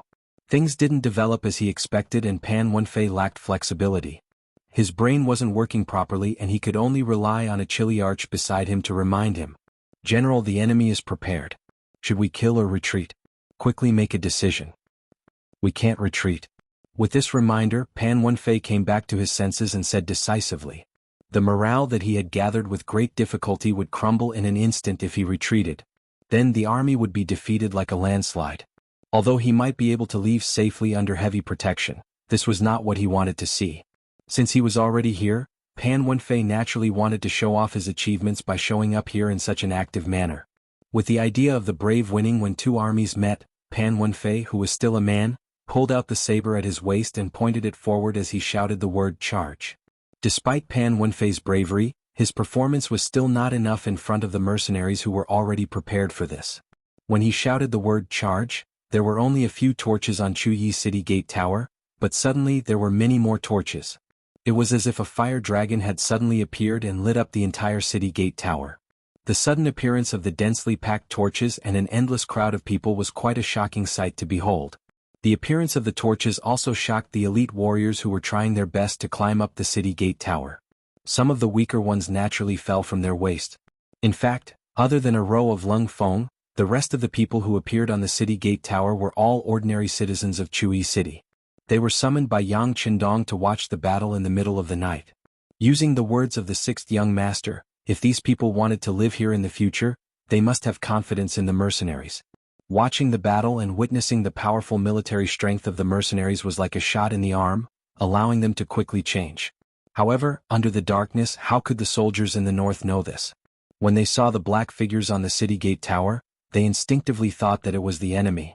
When they saw that there were so many of them, they naturally became timid. It was also at this time that Lung Feng, the auxiliary soldiers, and the temporary auxiliary soldiers rushed out of the city gates and arrived. Under the unified and deafening roar of kill, the 95 style and 88 assault rifles fired in unison. In just a single exchange, many Beiju soldiers lost their lives. There were only 2,000 soldiers in the Northern Army, and before they could even meet the enemy, 1/7 of them had already died. This kind of fighting spirit could be imagined. Some of the Northern Army soldiers who were responding to General Pan Wenfei's order to charge could not help but stop moving forward. Then cold sweat broke out on their foreheads and their faces turned ashen. Temporary auxiliary soldiers, it's time for us to perform meritorious deeds. Charge. A few temporary auxiliary battalion commanders saw that the opportunity had arrived. Without any explanation, they shouted loudly and ran forward with their crossbows in hand. They were prepared to fire the moment they got close enough. The saying of an army pressing on the border described the current situation of the temporary auxiliary soldiers. They had already been caught off guard, and many of their soldiers had died before they even met the enemy. At this moment, the soldiers of the north were already terrified. Coupled with the sudden attack of the temporary auxiliary soldiers, at this moment their morale, commitment, and courage had all disappeared. The only thing they could do was to instinctively turn around and run. However, it would take time for the charging army to suddenly turn around and run. This was the hope of the temporary auxiliary soldiers. They only had crossbows in their hands and did not have the advantage of long-range combat like Lung Feng and the auxiliary soldiers. If they wanted to perform meritorious deeds, if they wanted to join the auxiliary soldiers, they needed to have enough military merits. How to perform meritorious deeds on the battlefield was undoubtedly the best shortcut to becoming a glorious auxiliary soldier. Without effort there would be no reward. Seeing that the opportunity was right in front of them, a total of 14 battalions of auxiliary soldiers, a total of 5,000 people, ran forward with all their might. There were less than 2,000 enemies. If anyone was a step slower, they would not be able to perform any meritorious deeds.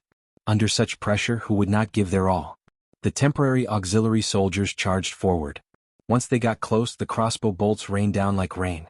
Under such a powerful attack, not to mention 2,000 Northern Army soldiers, even 10,000 Jianghu soldiers would not be able to do anything. Furthermore, they were already scared out of their wits. They definitely could not win the battle. It all depended on who was faster and who was lucky enough to escape. More than 1,000 Northland soldiers had charged forward, stopped, and turned around to flee. Their weapons and armor were scattered all over the ground as they ran. They hated the fact that they were carrying too much and too heavy. Anything that could lighten their load was thrown away. The soldiers turned around and ran. In the face of death they unleashed their potential. The centurions, Kiliarchs and even General Pan Wenfei, who were usually lax in training, were the unlucky ones. Without anyone to protect them, they became the last to run. They also became the first targets of the temporary auxiliary soldiers. The crossbow bolts did not have eyes. In order to perform meritorious deeds, the temporary auxiliary soldiers did not care if they were facing ordinary soldiers or high and mighty generals. They only knew one thing, and that was to kill.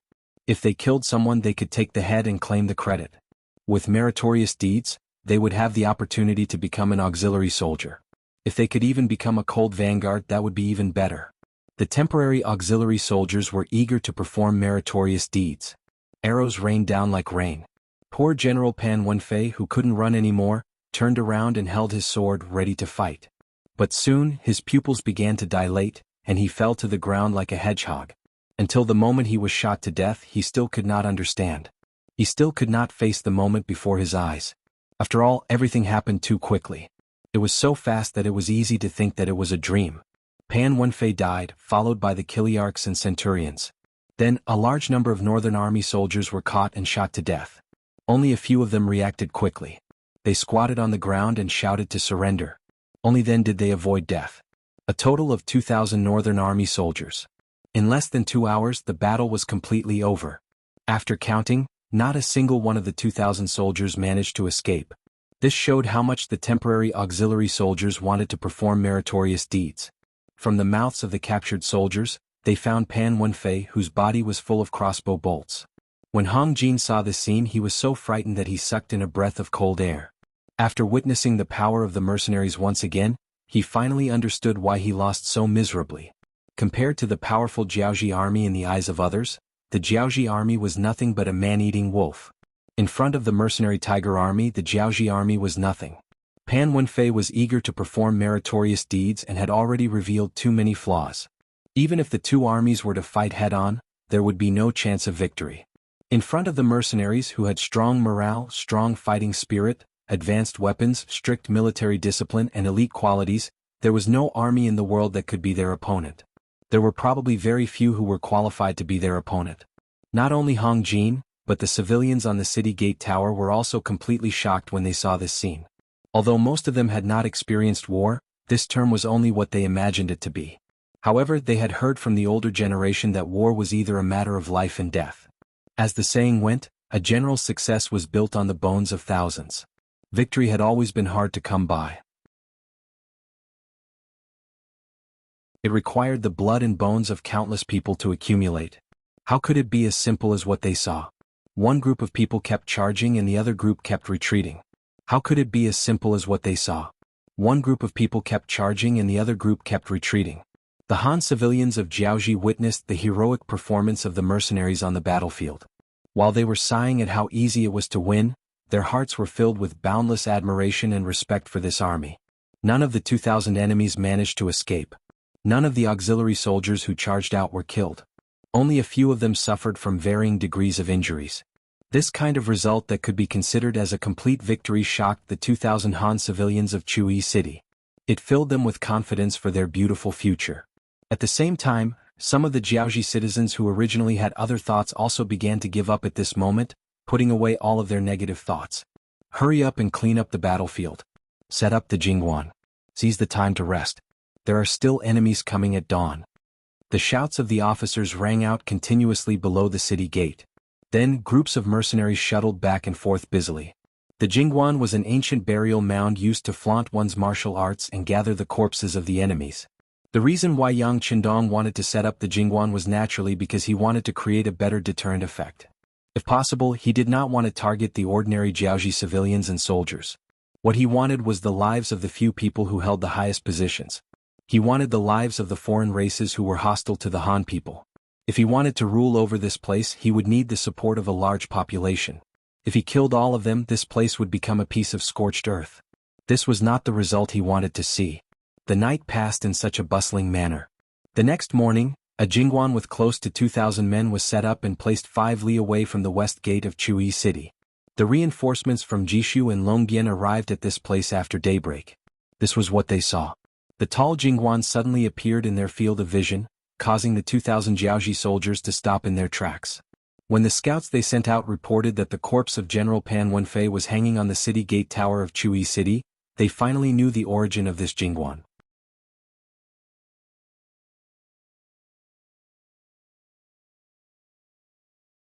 Chapter 483. Based on the information they received, Pan Wenfei's troops from the north had only arrived 10 hours earlier than them. How could they have been wiped out in such a short period of time? If that was the case, what kind of terrifying enemy were they facing? While the two reinforcements were analyzing the situation, the 6 auxiliary battalions left the city after a good night's sleep. After yesterday's victory, Yang Qindong intended to increase the combat strength of the auxiliary soldiers. This time he did not send out the most elite Lung Feng. However, even with 3 auxiliary battalions in each direction, there were only a little more than 1,000 men. They were far from a match for the 2 Jiaoji reinforcements.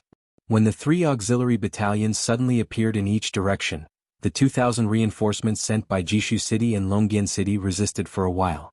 When they discovered that the advanced firearms in the auxiliary battalion's hands could cause a large area of long-range damage to them without waiting for them to engage the enemy, they finally understood the strength of their opponents when they saw the soldiers in the front line falling to the ground one by one with the sound of gunfire.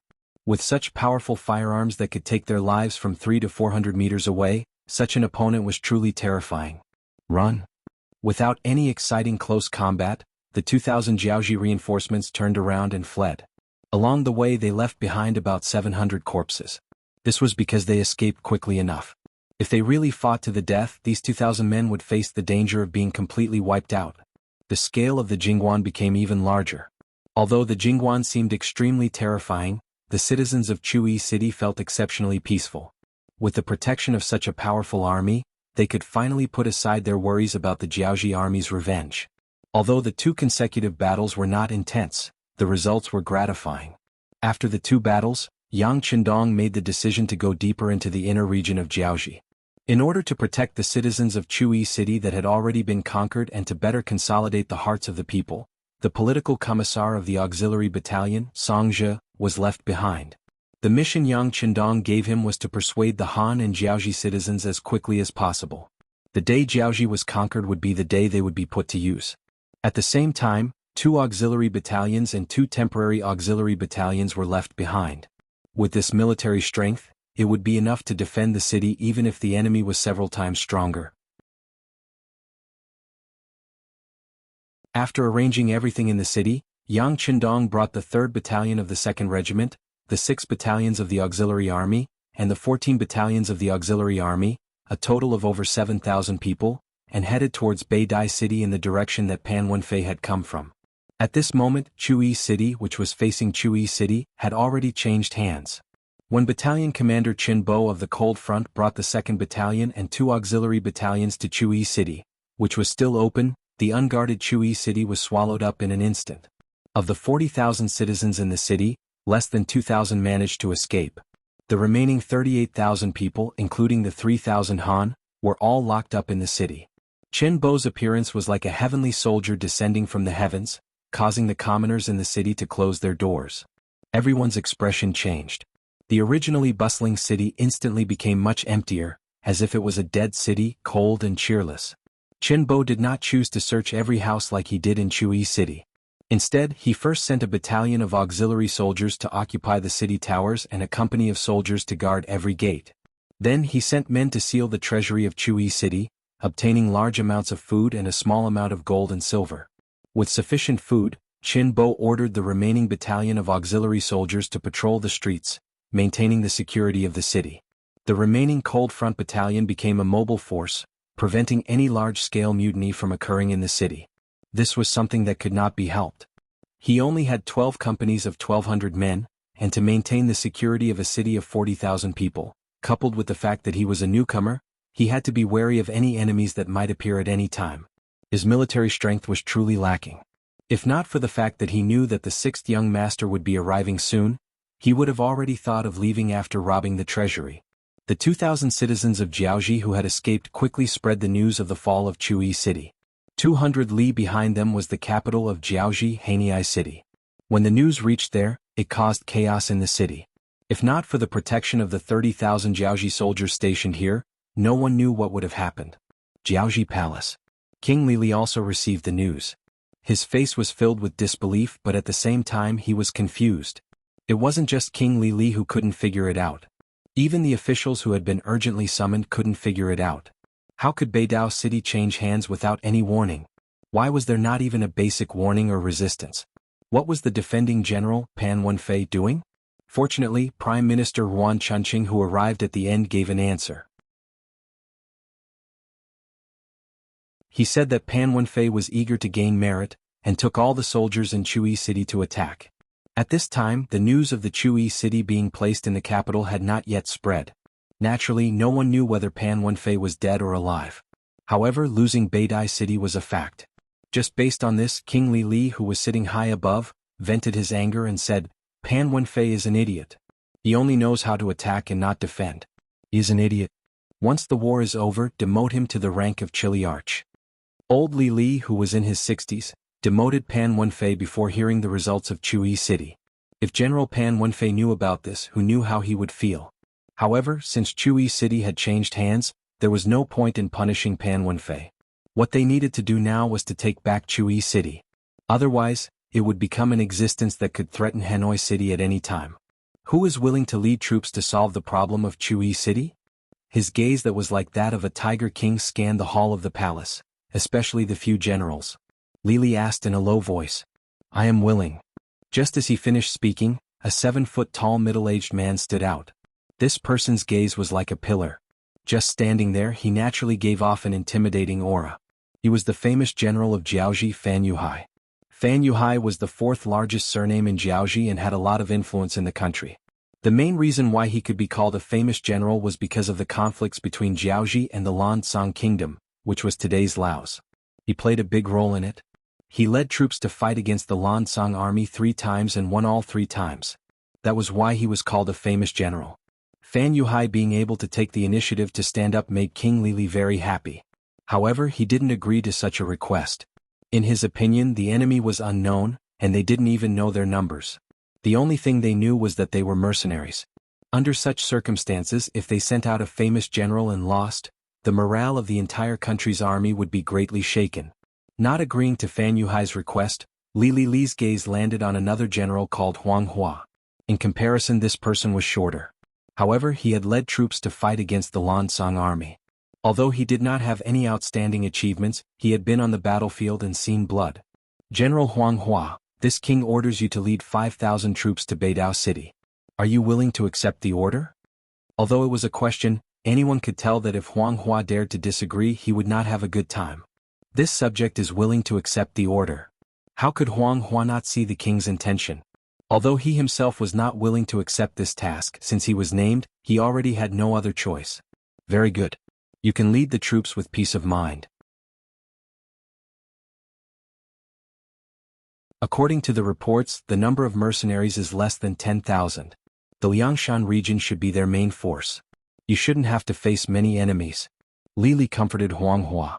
After speaking, he looked at Prime Minister Yuan Chunqing and said, Send someone to tell Chen Heijin and General Ruan Gingwang to end the battle quickly and show the might of Jiaoji's army. This subject understands. Ruan Chunqing bowed. He could tell that the king was unhappy. He decided to immediately send someone to find Ruan Gingwang and tell him to perform well. Otherwise, the Ruan family would not be able to get any benefits. In the vast and boundless Lang Mountain, the scene of a chaotic pursuit was playing out. Ruan Gingwang led 30,000 troops, and Chen Heijin also led 30,000 troops.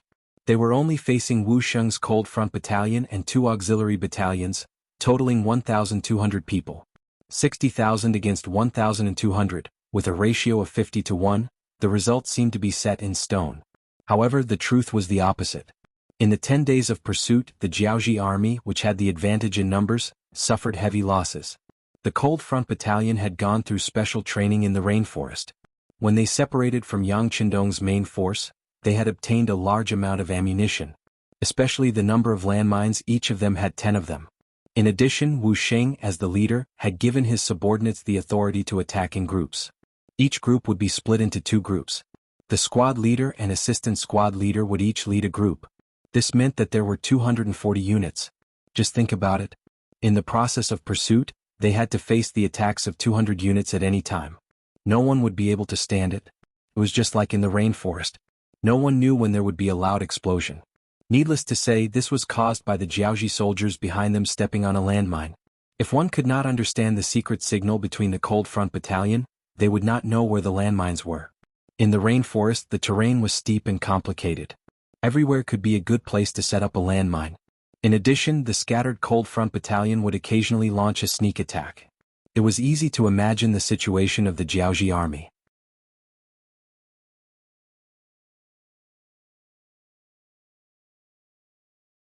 Chapter 484.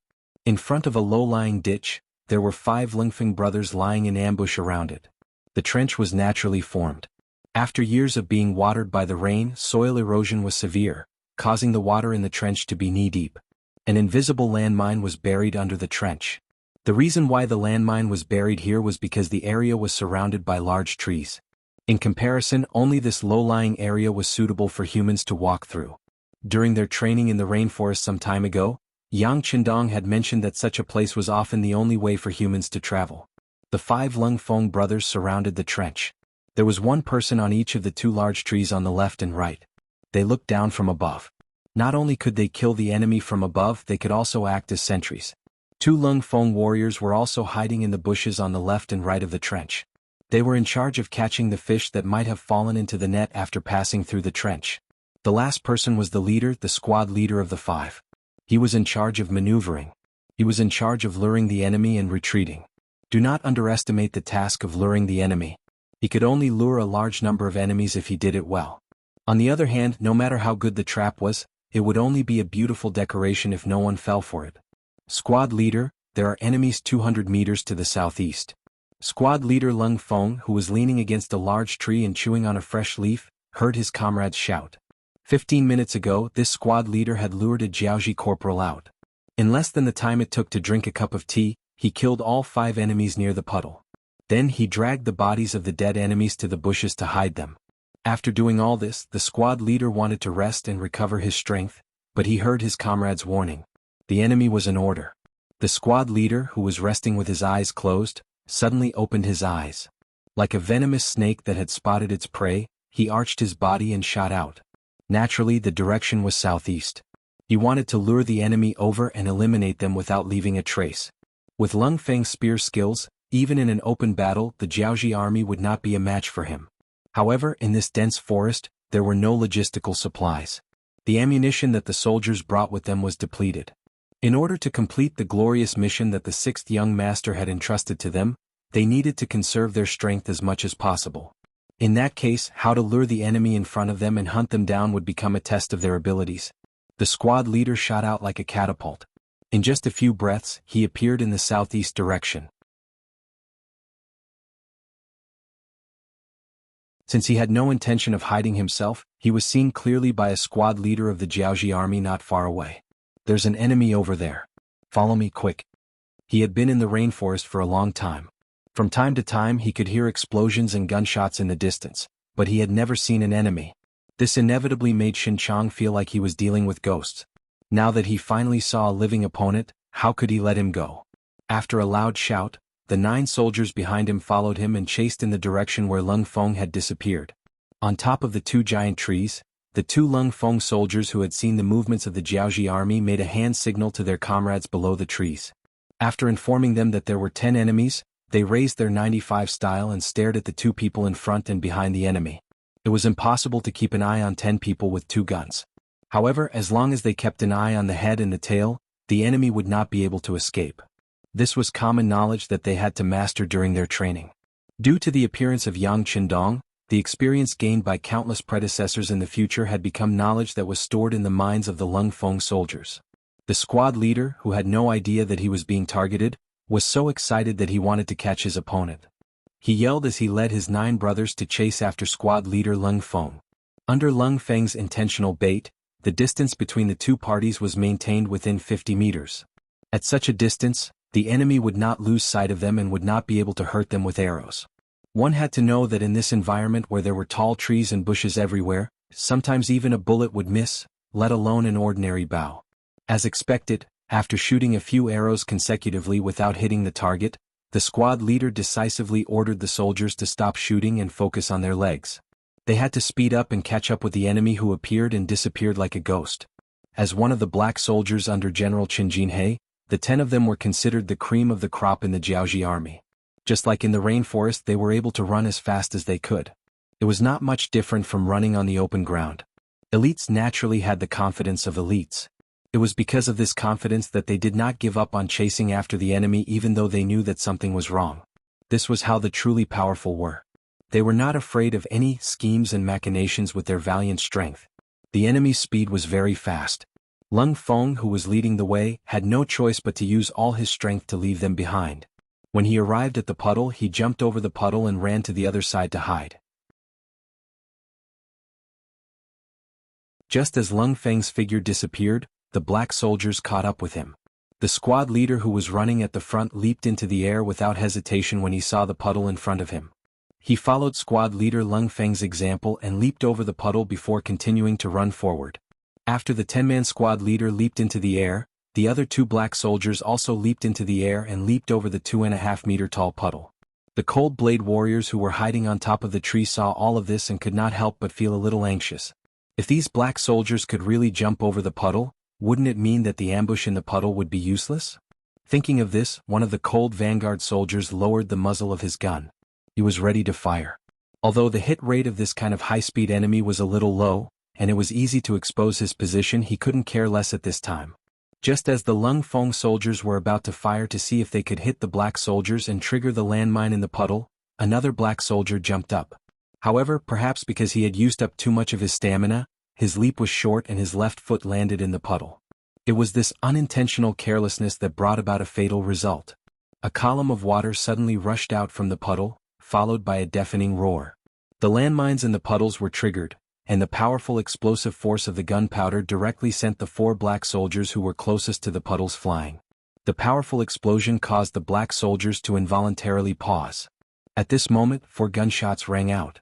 The 5 soldiers, including Captain Lung Feng, each fired a shot, and all of them hit their targets. 4 of them were killed in the explosion and 5 were shot dead.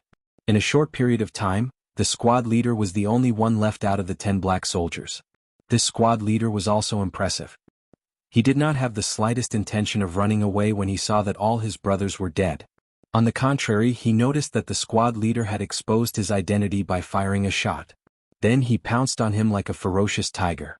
After killing a black soldier, the squad leader did not have time to turn his gun around when he sensed a black shadow approaching him quickly.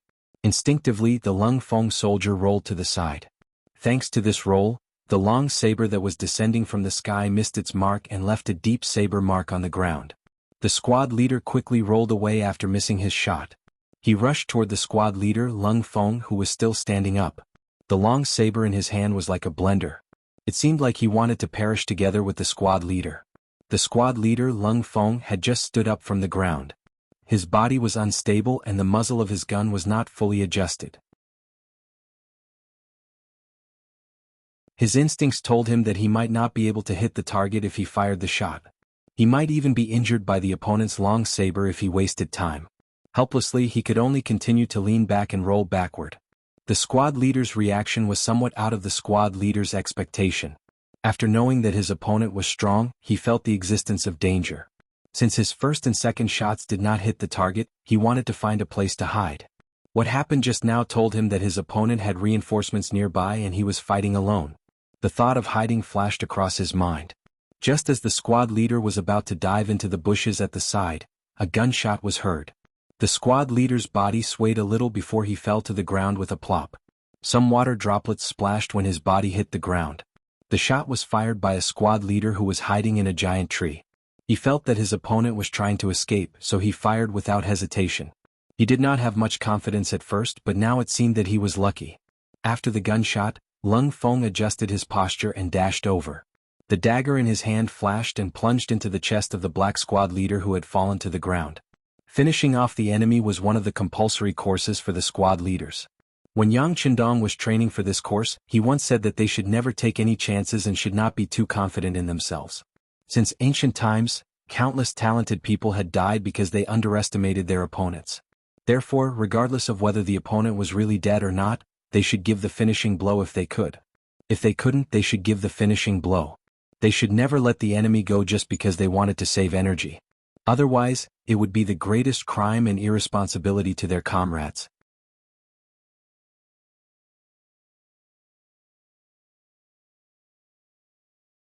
Chapter 485. After the last stab, the black soldier's body trembled again. It was a normal reaction before death. After sensing that the target was dead, Lung Feng gave a thumbs up to the Lung Feng on the tree, praising the beauty and brilliance of the shot. Then he turned to the other 4 comrades and said, "Clean up the battlefield and prepare to retreat to the next ambush location. Also, leave a landmine under the enemy's corpse. Also, leave a mark to alert other comrades who might be passing by." Following Captain Lung Feng's words, except for one warrior on the tree who was responsible for keeping watch, the other 3 came to the ground and began to clean up. After 15 minutes, the battlefield was cleaned up and the landmines were planted. Then the 5 of them left quietly to complete the next ambush mission. Scenes like this were happening all the time in the dense forests of Langsun. More than 200 small teams were constantly completing missions like this. And once they killed a group of enemies, it would be time for them to reap a harvest. For example, the rations that the enemy had on them would become their supplies. It was true that if there was no food or water, the enemy would give them to us. With more than 200 squads, even if each squad only killed 10 people a day, the Jianghu army would lose 2,000 men, not to mention that some squads could kill 3 or even 4 squads a day. In just 5 days, the Jianghu army had already lost more than 15,000 men. There would always be small groups that would mysteriously lose contact with them. When this news reached the ears of General Ruan Gingwang and Chen Heijin, it made them very frustrated. Even worse, the king had given an order. He mentioned that Chui City and Beidai City had both fallen. Based on the situation there, the king believed that there would not be many mercenaries in Langsun. He requested them to quickly end the battle here and return to Hanoi City to reinforce it. "How can we possibly return to reinforce it?" The tan Chen Heijin slammed his palm on the wooden table in the temporary camp. His originally tanned face looked even scarier due to his anger. It was no wonder that Chen Heijin was so angry. Ever since he started leading the army, he had never fought a battle like this. They couldn't even see where the enemy was. At least 5,000 of their soldiers had died. This feeling of not being able to touch or hit the enemy was the most infuriating. Chen Heijin neither objected nor agreed with the king's order that there would not be too many enemies. However, he supported the idea of returning to Hanoi City to reinforce the city. As the saying goes, when an expert shows his hand, one will know whether or not he is an expert. Regardless of the number of enemies in the rainforest, at least their combat power was astonishing. From the start of the battle until now, his subordinates did not even bring back a single enemy's corpse. Just based on this, he did not dare to be the slightest bit careless. How could he dare to attack crazily? Pass down the order. Pull back the troops and move towards Hanoi City, Chen Heijin said to his deputy with a serious face. "General, the king wants us to finish off our opponents quickly before returning to reinforce them." The deputy general beside him thought that he had misheard the military order and reminded him softly. Of course this general knows. But in such an environment, how can we find our opponents and fight them? It's better to retreat immediately and find a spacious place. When that time comes, these people will have to come out. Chen Heijin looked forward with a deep gaze. He had always thought that his black soldiers were the kings of the rainforest. However, after encountering an opponent stronger than himself, he realized how useless it would be to continue fighting like this. Instead of being constantly weakened, it was better to withdraw from here and look for another opportunity. Oh right, inform all the soldiers to not be too anxious when retreating. All the troops must be close to each other to prevent giving the enemy any chance to attack. Chen Heijin did not dare to underestimate the enemy in front of him. Even when retreating, he was still cautious. Unlike Chen Heijin, Ruan Gingwang immediately made the decision to withdraw from the rainforest and go to Hanoi City for the sake of his family's development after receiving the secret order from the Prime Minister.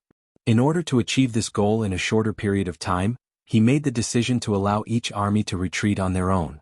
From his point of view, since he had already decided not to fight, the mercenaries would not be so stubborn as to not let him go. Because Ruan Gingwang's order to retreat was very urgent, many of the troops scattered outside did not have time to retreat. However, he did not consider this. According to the Prime Minister's secret letter, returning to Hanoi as soon as possible was the most important thing. Everything else could be put aside for now. Leading the 10,000 Jiaoji soldiers, they quickly advanced through the rainforest of Mount Liang. This kind of military operation caught the Cold Vanguard Army off guard. When Battalion Commander Wu Sheng, who was leading the team, heard the news from the scout, he was still in a daze. Battalion Commander, it must be because the 6th young Master Sun Bian gave them too much pressure. These people can't take care of us. Yes, Battalion Commander. This is a great opportunity for us. We can use this opportunity to gather our troops and launch a counterattack. The 2 company commanders of the Cold Vanguard Army expressed their thoughts. Wu Sheng's eyes lit up when he heard these words. That's right. Such a desperate retreat will definitely leave behind many openings. Even though the Cold Vanguard Army had been wearing down the Jiaoji Army's forces, they had been searching for opportunities while defending or fleeing. They wanted to launch a frontal attack, but the difference in numbers was too great. Based on Yang Qindong's idea of paying the greatest price with the smallest price, Wu Sheng had never made up his mind to launch a large-scale counterattack. However, things were different now. Ruan Gingwang's sudden retreat must not only have caught them off guard, but also the Jiaoji army that he led. The various armies did not retreat at the same time. This caused some of the Jiaoji soldiers to stand out from the rest. How many troops can we immediately contact? Wu Sheng immediately made up his mind and began to prepare for the attack. Hearing Wu Sheng ask such a question, the 2 company commanders beside him shuddered and said excitedly, Battalion Commander, we have a total of 1 battalion and 2 companies, a total of 600 people. If we launch an attack in an emergency, we can gather 500 men. 500 men? In the end, it's still too little. Wu Sheng said with a sigh. This time, Yang Qindong had only given him 3 battalions to lure the enemy. Only one of them was the Cold Vanguard Battalion, while the other 2 were auxiliary battalions. In order to complete the mission better, he had split the 3 battalions into 2 groups, harassing Ruan Gingwang's and Chen Heijin's forces. If not for the limited number of soldiers, he would have launched a large-scale counterattack long ago. Even though they were at a disadvantage in terms of military strength, they were well-equipped, well-trained, and well-coordinated. In the end, they managed to eliminate nearly 15,000 enemies in just over 10 days. Dividing up the losses, each soldier managed to kill at least 10 enemies. This was already a very impressive achievement. Yang Qindong's thoughts shifted from the question of the number of troops. When he looked at the 2 company commanders again, his expression was already very firm. All right, then inform all the soldiers we can contact to start the counterattack. But at the very least, we have to use platoons as a unit. If the number of soldiers is lower than this unit, we can only engage in guerrilla warfare and cannot initiate an attack. A platoon has at least 30 men. With 30 men as a unit, this number is already very low. If the number of soldiers is lower than this number, then it is no longer an attack but a suicide mission. After all, if the number of soldiers is too small, there is no way to coordinate. Even if they have advanced firearms, if the enemy numbers are too high, they may not even have time to reload. If the battle really escalates to close quarters, then the losses of the Cold Vanguard Battalion would be unavoidable. This would make Wu Sheng have no choice but to answer to Yang Qindong. The orders from the battalion headquarters were quickly relayed through the Cold Vanguard Battalion's unique method of communication. Following that, the Cold Vanguard Battalion soldiers who were originally hidden in various places started to gather. They formed platoons and began their counterattack. With the Cold Vanguard Battalion's actions, the sound of gunfire in the rainforest became more intense. Once they formed a platoon, they would appear in the open in front of the Jiaoji soldiers who were still searching for them and wipe them out.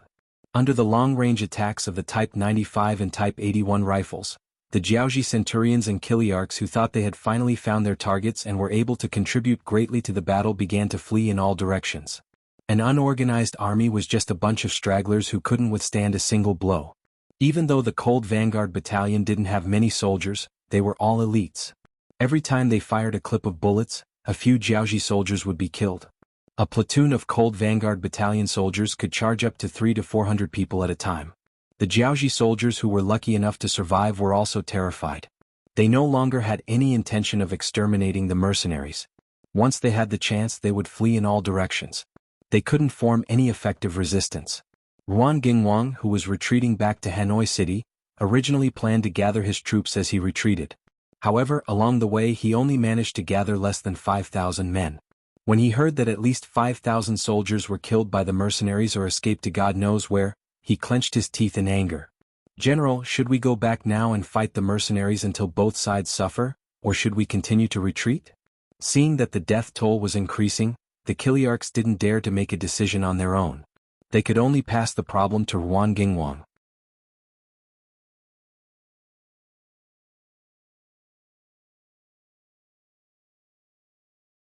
Chapter 486. Ruan Gingwang's heart was filled with hatred. His face was so dark that it was almost dripping water. However, after a moment of hesitation, he gritted his teeth and said, "Retreat. Don't bother about the others. The safety of the king comes first." "Yes, retreat." Hearing Ruan Gingwang's final decision, the other Kiliarchs couldn't help but heave a sigh of relief. An entire army of 30,000 had entered the Langsun region. Not only did they not encounter the enemy, but they had also lost half of their forces. They didn't want to face such an opponent at all. Now that there was a clear order, who would dare to raise any objections? Ruan Gingwang retreated. He threw everything he could in the rainforest of the capital city just so that he could leave faster.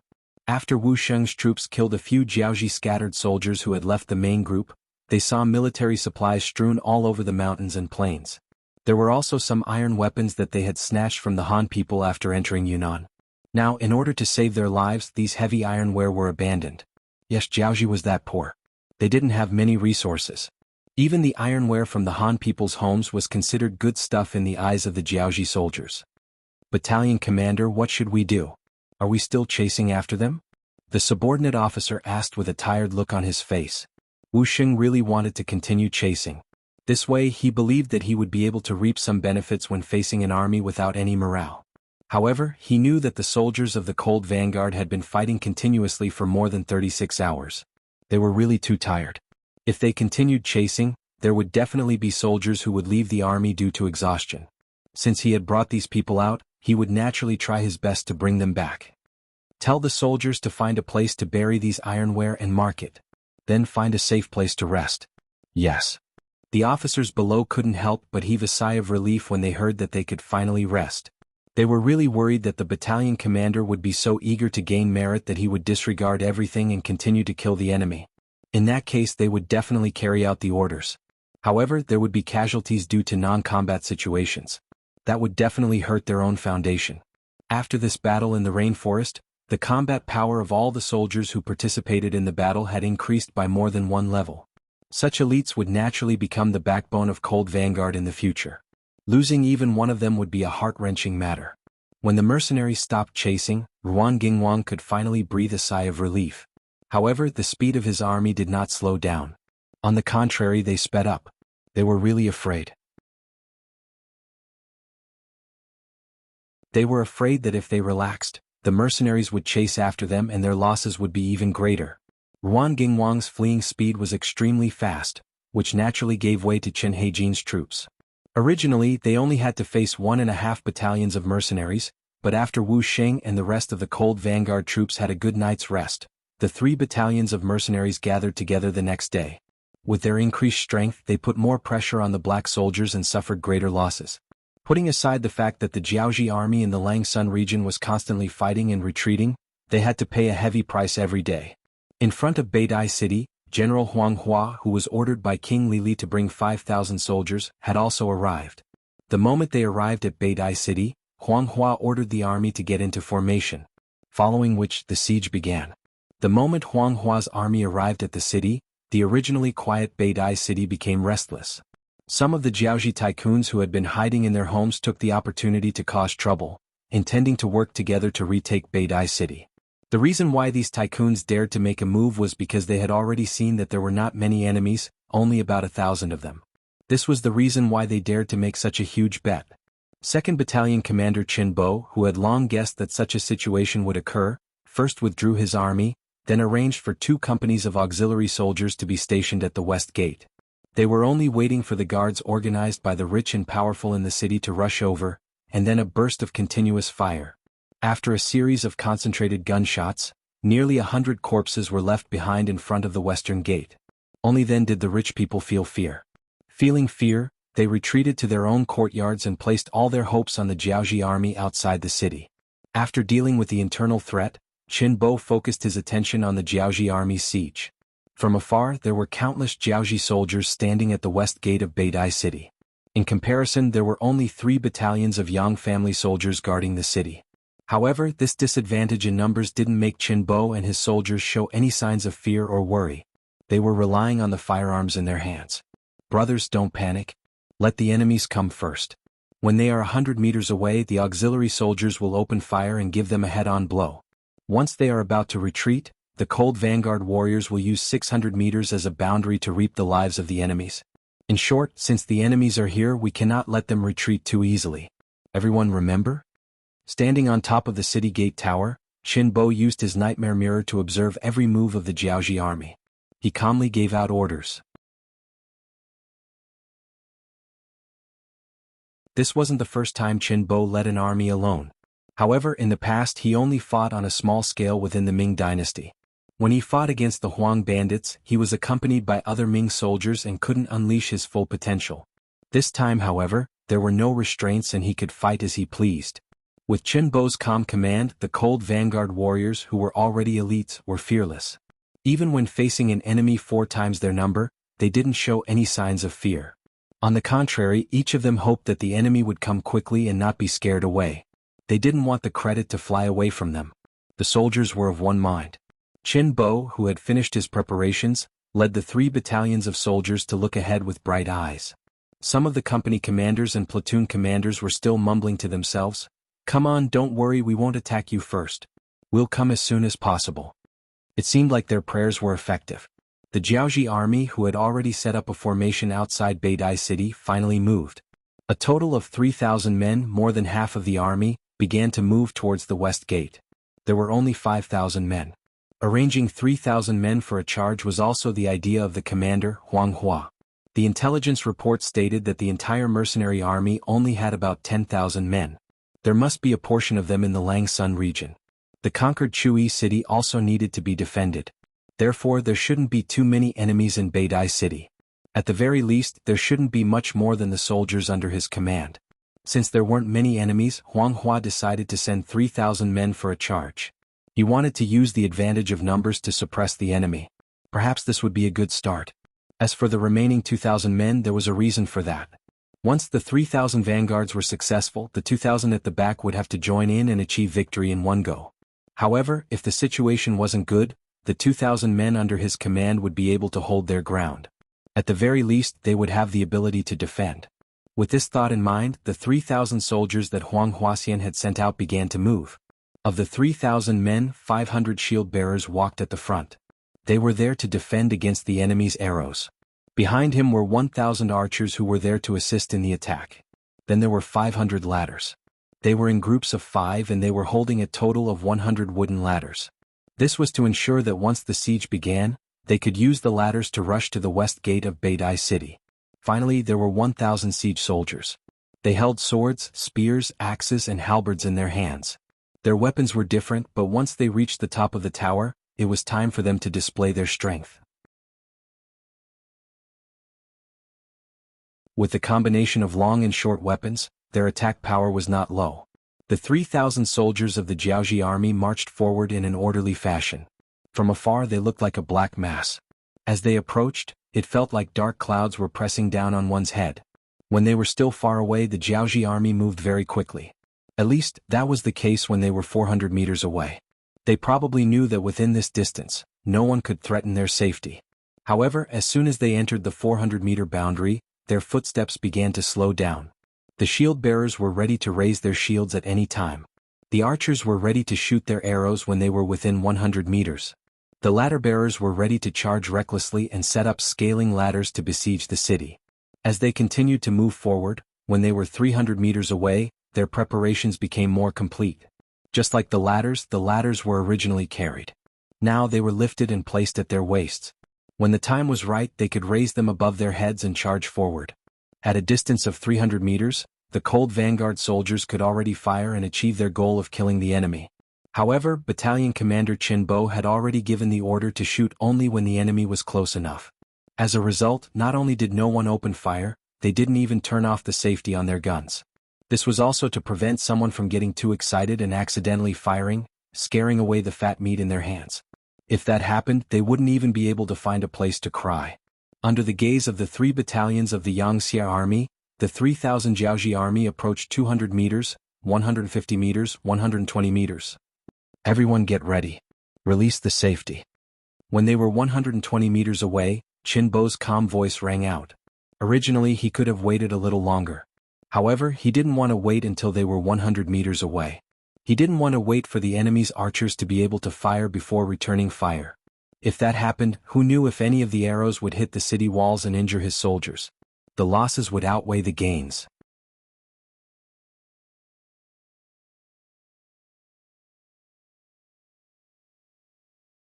Chapter 487. Once the order was given, the sound of the guns being released could be heard.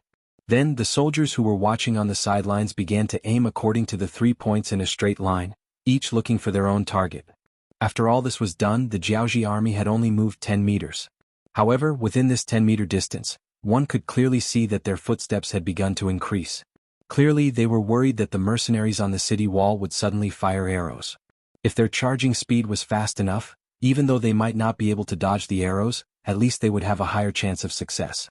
The enemy changed from a slow pace to a fast pace and then they began to jog.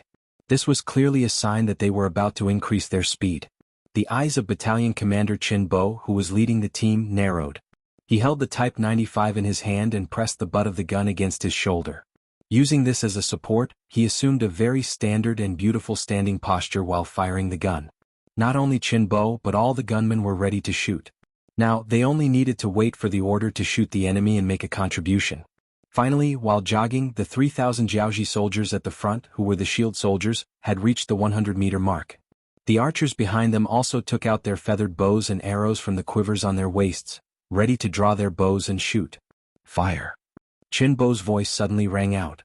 Following this voice, the Type 95 in his hand fired the first shot.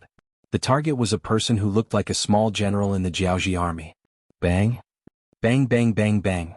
After the sound of a gunshot, what followed was the scene of thousands of guns being fired. Bursts of popping sounds rang out, and the Jianghu soldiers fell to the ground one after another. There was no sound of arrows piercing through the air, nor was there a dense cloud of arrows covering the sky. There was only the sound of gunshots and the appearance of the bullets shooting out in a straight line. This was completely different from normal warfare, and instantly caught the Jianghu soldiers off guard. The first unlucky ones to be chosen as targets were naturally the 1,000 archers. They were the only ones who could pose a threat to the Lung Feng soldiers on the city gate tower. Naturally, they were the ones who suffered the most. Many archers didn't even have time to hold the arrows in their hands before they fell to the ground. Horrifying bloody holes could be seen in their heads. There were also some archers who had just grabbed their arrows and fell to the ground. Even when they died, their faces were filled with unwillingness. Clearly, they couldn't understand why they had died before they could even release their arrows or see the enemy's arrows flying towards them. 1,000 archers were the first to meet with misfortune. Most of them died before they could even set out. Less than 100 of them released their arrows anxiously. However, due to panic or their limited strength, they did not manage to hit the city gate tower. Or perhaps they had already lost their aim. Even if they managed to hit the city gate tower, they did not manage to hit the designated spot. Cold blade fire. They had already begun to attack. Just now, the 600 auxiliary soldiers had fired first, causing many enemy casualties and throwing the enemy camp into chaos. Seizing the opportunity, Qin Bo gave another shout, and the 400 soldiers of the Cold Vanguard began to attack from the furthest distance. 600 to 700 meters away, the square formation of the Jianghu soldiers wielding sabers, spears, swords, and halberds also became the first target. The pitiful Jianghu soldiers were still too far away and were completely unprepared. Suddenly, another wave of concentrated gunshots rang out. Many soldiers fell to the ground with a look of disbelief. This scene gave everyone a huge fright. The final range of an arrow wasn't 150 meters. At such a distance, only those with extremely strong arms could do it. Archers like this were 1 in 1,000. Most of the time, being able to shoot a distance of 100 meters and hit the target with the bow was already very difficult.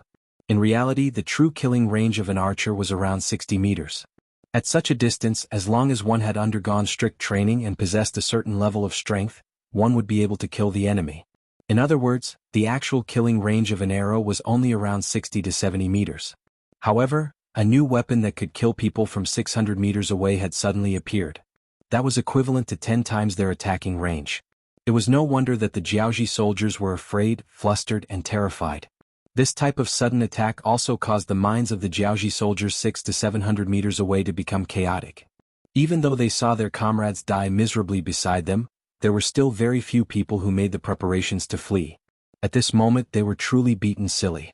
Taking advantage of the moment when the enemy was stunned, the Lung Feng soldiers and auxiliary soldiers on the western wall of Beidai City rained down bullets as though they were free. One after another, the Jiaoji soldiers who were targeted were hit by bullets and fell to the ground. There were too many enemies, too many targets, and too many choices. As a result, many of the soldiers switched from single shots to consecutive shots. The gunshots became even more intense. In just a few breaths, too many corpses had fallen below the city wall. The Jiaoji soldiers who were lucky enough to survive finally regained their senses and started to retreat frantically. However, no matter how fast they ran within a distance of 600 meters, they would still become living targets. Of the more than 1,000 people who ran back, less than 1/10 of them were lucky enough to survive. After witnessing the power of these advanced firearms, the Jiaoji soldiers had long given up on the idea of attacking the city. They ran as fast as they could. Many of them even threw away their weapons and other unnecessary items on the ground, hoping to move forward with light equipment so that they could run faster.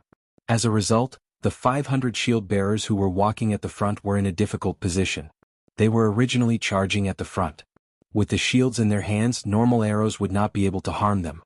However, even though the shield seemed to be made of iron, its defensive power was greatly reduced in the face of advanced firearms. There were even situations where the shields were penetrated by bullets. Compared to the penetrative power of the bullets, these Jiaoji shield bearers who were holding wooden shields could not put up any effective resistance. That's right, they were holding wooden shields.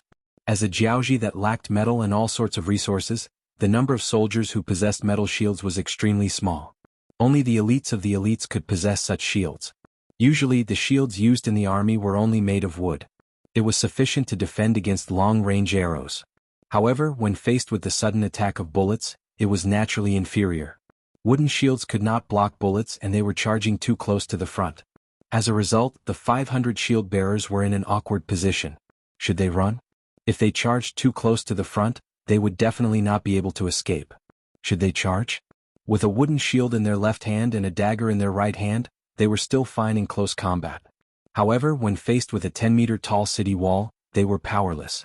They could neither fight nor flee, especially when some of the 500 shield bearers wanted to retreat but were killed. On the contrary, none of the 450 shield bearers who stood still and did not dare to move were hurt. Instead, they chose to stay where they were. If they stayed where they were, they would most likely become captives and lose their freedom. However, compared to retreating and dying, it was still much better. As a result, a somewhat dramatic scene appeared on the battlefield. The 400 shield bearers seemed to be wandering outside the battlefield. They stood there in an orderly manner, waiting for the judgment of the god of fate. Naturally, Uncle Chen also saw the 500 shield bearers. However, when he saw that they did not act rashly and instead stood there obediently, he stopped thinking of killing them. Bullets cost money and the materials required were not cheap. If he could save a bullet, it was better to save a bullet. Moreover, the 500 shield bearers were all able-bodied men. For the sixth young master who placed great emphasis on manpower, this was a considerable gain. Therefore, only a company of auxiliary soldiers were keeping an eye on the shield bearers. The rest of the soldiers continued to do what they were supposed to do. They continued to fire continuously. However, because the enemies who could escape had already run far away, they had already switched from continuous fire to burst fire. A total of 3,000 people charged forward, but in the end, less than 200 managed to escape. Other than the 400 shield bearers, the Jiaoji army suffered a tragic loss of 2,000 people in just a short period of time. This result completely frightened the Jiaoji army's general Huang Hua. After this battle, he finally understood why Chui City and Beidai City fell so quickly. Faced with such advanced firearms, he was afraid that no one would be able to stop them. "General, what do we do?" Seeing that the soldiers who charged out were retreating at an even faster speed and less than a tenth of them survived, a Chiliarch could not help but look at Huang Hua with a bitter expression. Frowning deeply, Huang Hua muttered to himself for a moment before making the decision to retreat.